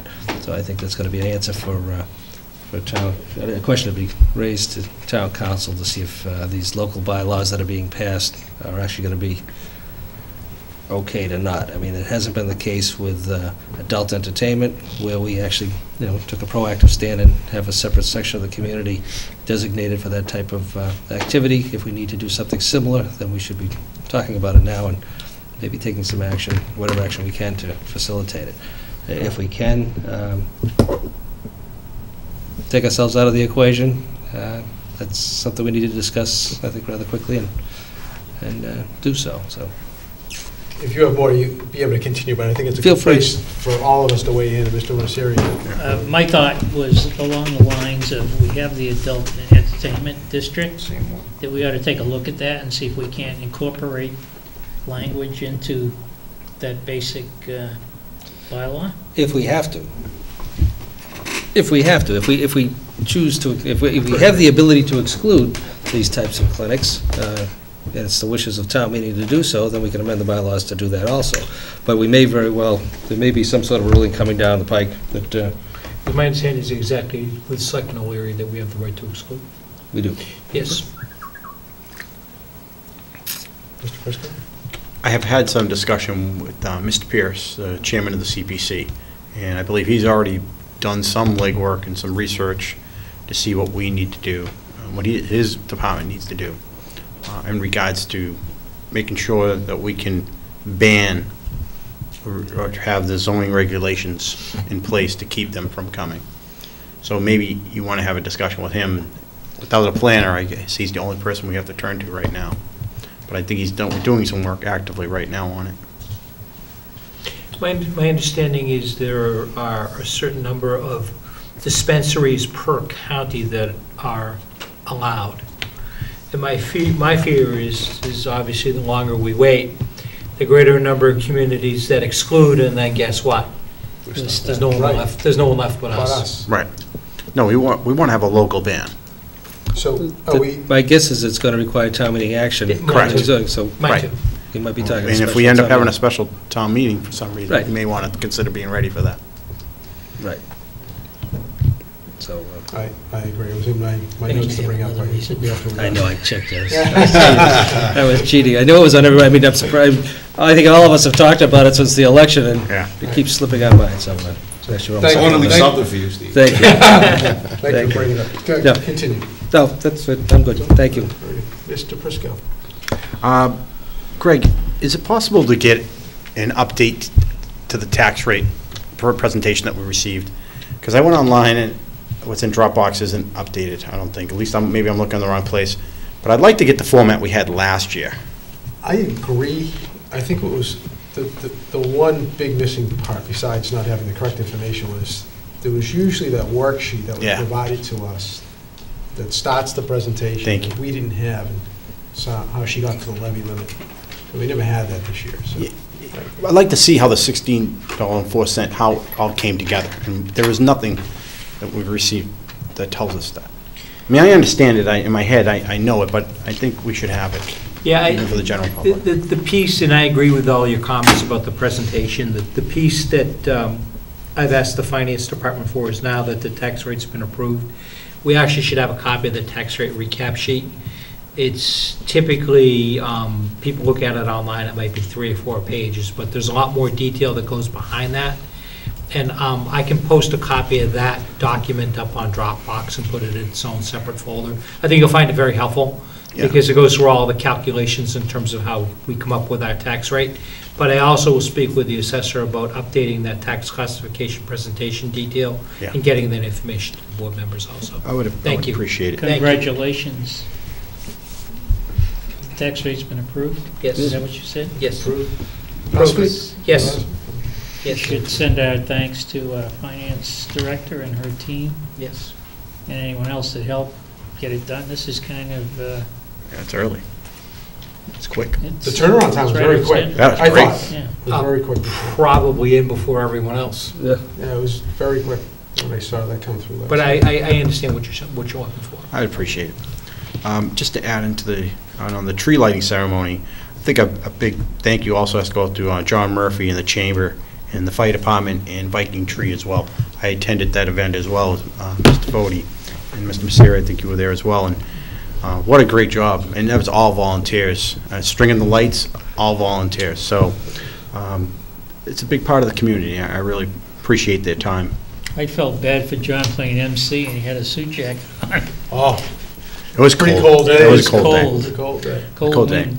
But for Viking Tree to donate their time and their, I don't know, cherry picker, or whatever they call it, the lift to string all the lights, it was really nice of them, the investment they make in the community. Were you Santa Claus? No, not this year. I was it's too big, they said. I was too big. I know, it was a pretty big guy that was Santa Claus. I don't know who he was, but I know who Mrs. Santa was. Greg, you She did a had great asked job. me, Yeah. on the EOC, you had asked if I could reach out to RMLD about potentially putting an RMLD employee in the EOC, that's the Emergency Operations Center, during a storm. And I had a lengthy conversation with Vinnie Cameron about that. And he felt at this time they can't do that. I mean, when he started, when he took over, he had about 100 employees. He's down to about 73 now. But he did agree that he probably needs to do something different than he's doing now, because the individual that the town contacts is supporting 4 towns. So he's going to consider taking that individual and breaking him into 2 towns. So it'd be North Reading and 1 other town, and then adding another person to take the other 2 towns. This is not guaranteed, but that's what he's That'd looking be at now. wonderful. That'd be wonderful. He said he would probably follow up with you directly or myself over the next several weeks. And I'll follow up, but if I don't hear from him in a week or so, I will follow up with him on that. So I just want to let you know. I appreciate it because these events are becoming too Right, often. at yes, this point. before the winter, well, before the winter, it's coming. But he did agree that we probably need to do something different. And the other issue that he wanted me to pass along to you is, when we contact that person from RMLD, they call into their home base, and they only have 25 phones going. And so even if it's an RMLD employee, he's still on hold until he can get to the right people.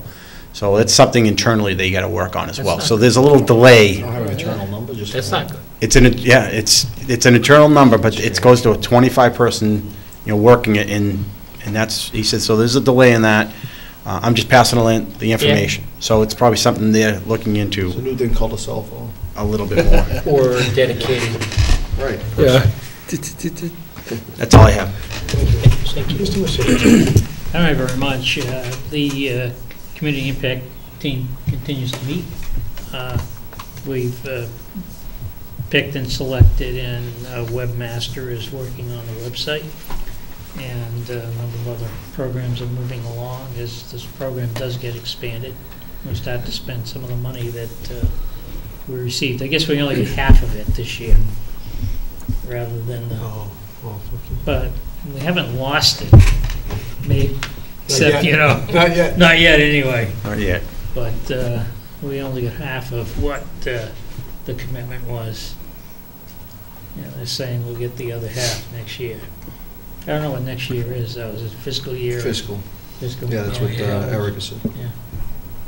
So, But it's 25,000 we got now, though, right? Yeah. Is that the number? Okay. yeah. It's all right. Take it. That's short of congratulating Ditto on our football team. Sorry to see the superintendent had to wear a Linfield Yeah. Sharon, did you get the picture, Bob? Linfield item did, right? Yeah. It was in a Linfield paper. Yeah. A choice in not publishing it here in the transcript. She had a It was show good up. editorial. She had to show up there too, I thought. She did. She had to go to their She had cafeteria. to go to their cafeteria at lunchtime and parade around their Good sport, she cafeteria. is. So She is. Yeah. She's a team player, that's for Yeah. sure. That's it. Ditto on the football team. I also congratulate Mr. O'Leary's brother in bringing home a Division I state championship at St. John's Prep. With some local talent on the Right, team, for with sure. some local boys to Yep. play for the team, so it's a tremendous accomplishment for that team. They did a good job. I know our fingerprint bylaw has been on and off our agenda, and I've been speaking with Chief Murphy on it. What I can update the board on is the whole issue about. Bless you. How you? Uh, Yeah, we're later. The fingerprints are an electronic fingerprint. So that requires the yearly fingerprinting, because once it's taken, it's sent to a federal database. The fingerprint is gone for all intents and purposes here. That doesn't make sense. That's how the chief has Protecting explained it. someone's Chief, rights. fingerprints are fingerprints, he says, but once it's sent, it's gone. But I'm working with him in terms of how we can modify our particular bylaw, so we possibly could reduce the fee to a business that is just re-upping with no new employees. There is a portion of that fee that goes to the state, so it's required to be paid. So I'm working with him, and he and I, due to scheduling, haven't been able to sit down and go over it piece by piece, but we'll do that in the next couple of weeks. That's what I can report. I know, I puzzle, I know, Mr. O'Leary, I know. I'm very puzzled, but it would seem to me that if you have a person in, and they're gonna take an electronic fingerprint, and immediately you have no control of storage, it goes off to wherever it's supposed to go, I can understand that. But he's got the person there, fingerprint him. That may get into a legal Well, issue. I don't know if what's you the can. difference? I don't, I'll talk to the chief, I but mean, you know- I think there's a problem with that aspect of it. Fingerprinting it, and for the police department to store a fingerprint. I know and what I do day in and day out, would have a serious issue with a client of mine going in and just giving a fingerprint, and But- it's gonna be But stored. he's gotta, but it's being stored somewhere else, so you don't have a problem with that? I guess I'm missing Yeah, something. the local community would still have access to that fingerprint anyway if something But came this, up. this one, they don't. This one goes, Then why are we doing it? Federal. it goes to a federal Yeah, but- database. and it- But if we don't have access to it, Or does it go No, it just, goes- it goes there to let you know No, if there's any? he's done Correct. anything. It got- Green light, red It's a light. nationwide, then it's a nationwide Okay. database search to see whether or not this particular individual has a criminal history anywhere in the United States. So it's a query, it's not the storage of... Right, then it's gone. It's gone. It's gone, right. Okay, now I understand. So 3 years or 2 years, that employee does something in another state, right. we'd never know about it. No, but that's why it's That's a why you do it requirement every year. to take Okay. this sort of fingerprint on an annual basis. Correct, on an annual basis, then we would know. Right. Forget my questions, I It does. understand.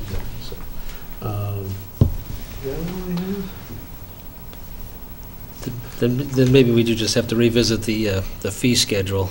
But the problem is this is also a fundraiser for whatever the contribution has to be made to the statewide system that they'd be looking for annually. That's So why I don't know what that fee is.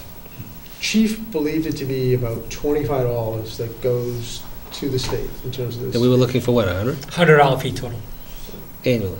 So on a renewal, we went to the 25 and just forwarded it. I know it's going to take some of our resources to do it, but so be it. I'm not looking to penalize our local establishments.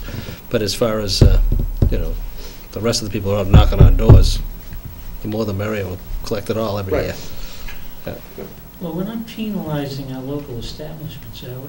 They're not required for this. No, I think There they some, are, especially every restaurant. Restaurant. Anyone that sells Serves liquor. Livery licenses. Livery licenses, sure. Yeah. Okay. So we, Peddlers and hawkers. so if we just cover the cost of the And I- contribution that needs to be made to the state or federal agency, that's fine. On a renewal for a regular operating business within the community, I'm okay with us absorbing the human resources necessary to do it annually. But the rest of the hawkers and peddlers that come into town, Right. The Make chief it was up going, to and also the chief, Mr. O'Leary had a question regarding Carnival. The chief did not believe it fit under this particular bylaw. He was going to take another look at it, but didn't believe the employees, the vendors. maybe we should modify the bylaw. I think it requires the state law to be Right. modified. Because that's where this bylaw came from, Mhm. falls under a state law, so But he maybe doesn't we believe it's captured underneath that state law. Well, maybe we can modify our local bylaw, which is the state law, plus some, and just find out if this federal agency will accept it and run it through the database too. 'Cause, We're going to have a further discussion on it. And again, but as an aside, if that happens, and we do require the carnival workers to be subject to this, if the 4th of July committee say is going to have a carnival, that's certainly going to increase the cost of the event significantly. If they have 30 people, 40 people, that's another $4,000 of costs incurred that'll be passed on directly to the 4th of July committee to sell more tickets to Ferris wheel, Maybe fewer carnivals. There will be carnivals, so. I don't disagree, but I But think it's a by the same safety token, and I think, security measure. I think a safety and security Right. measure as far as reputation of the carnival people isn't that good. So that's what I'm doing with the chief on that. So within the next couple of weeks, I expect he and I to get together and go through it. Permanent appointment, fire chief, deputy chief, what do we say? I haven't had a chance to get to it with the holiday and taking some time off. I will get to it before the next meeting and announce it for the next meeting. Very good. Thank you. That's all I have. Thank you. Okay. A meeting schedule just is going to be, what do we have? Just the 17th? As of now, we meet on the 17th. I Okay. may have a request for an additional meeting depending upon what comes out of secondary school building committee meeting, which, let me just report on that. There's a secondary school building committee meeting tomorrow evening, 5:30 in the modular cafeteria at the high school. As I think probably all the community is aware of right now, as a result of the transcript and patch over the last week or so, various articles. There's a budgetary issue that the building committee is working through at this present time. It may necessitate action of this board at a future date, but I'll keep this board informed as to what comes out of the meeting this week, as well as the meeting next Tuesday. That's all I have. Motion So, to adjourn. I'll second that. Second. All in favor? Aye. Thank you. We actually moved along pretty well today. 10:30, that's awesome. We even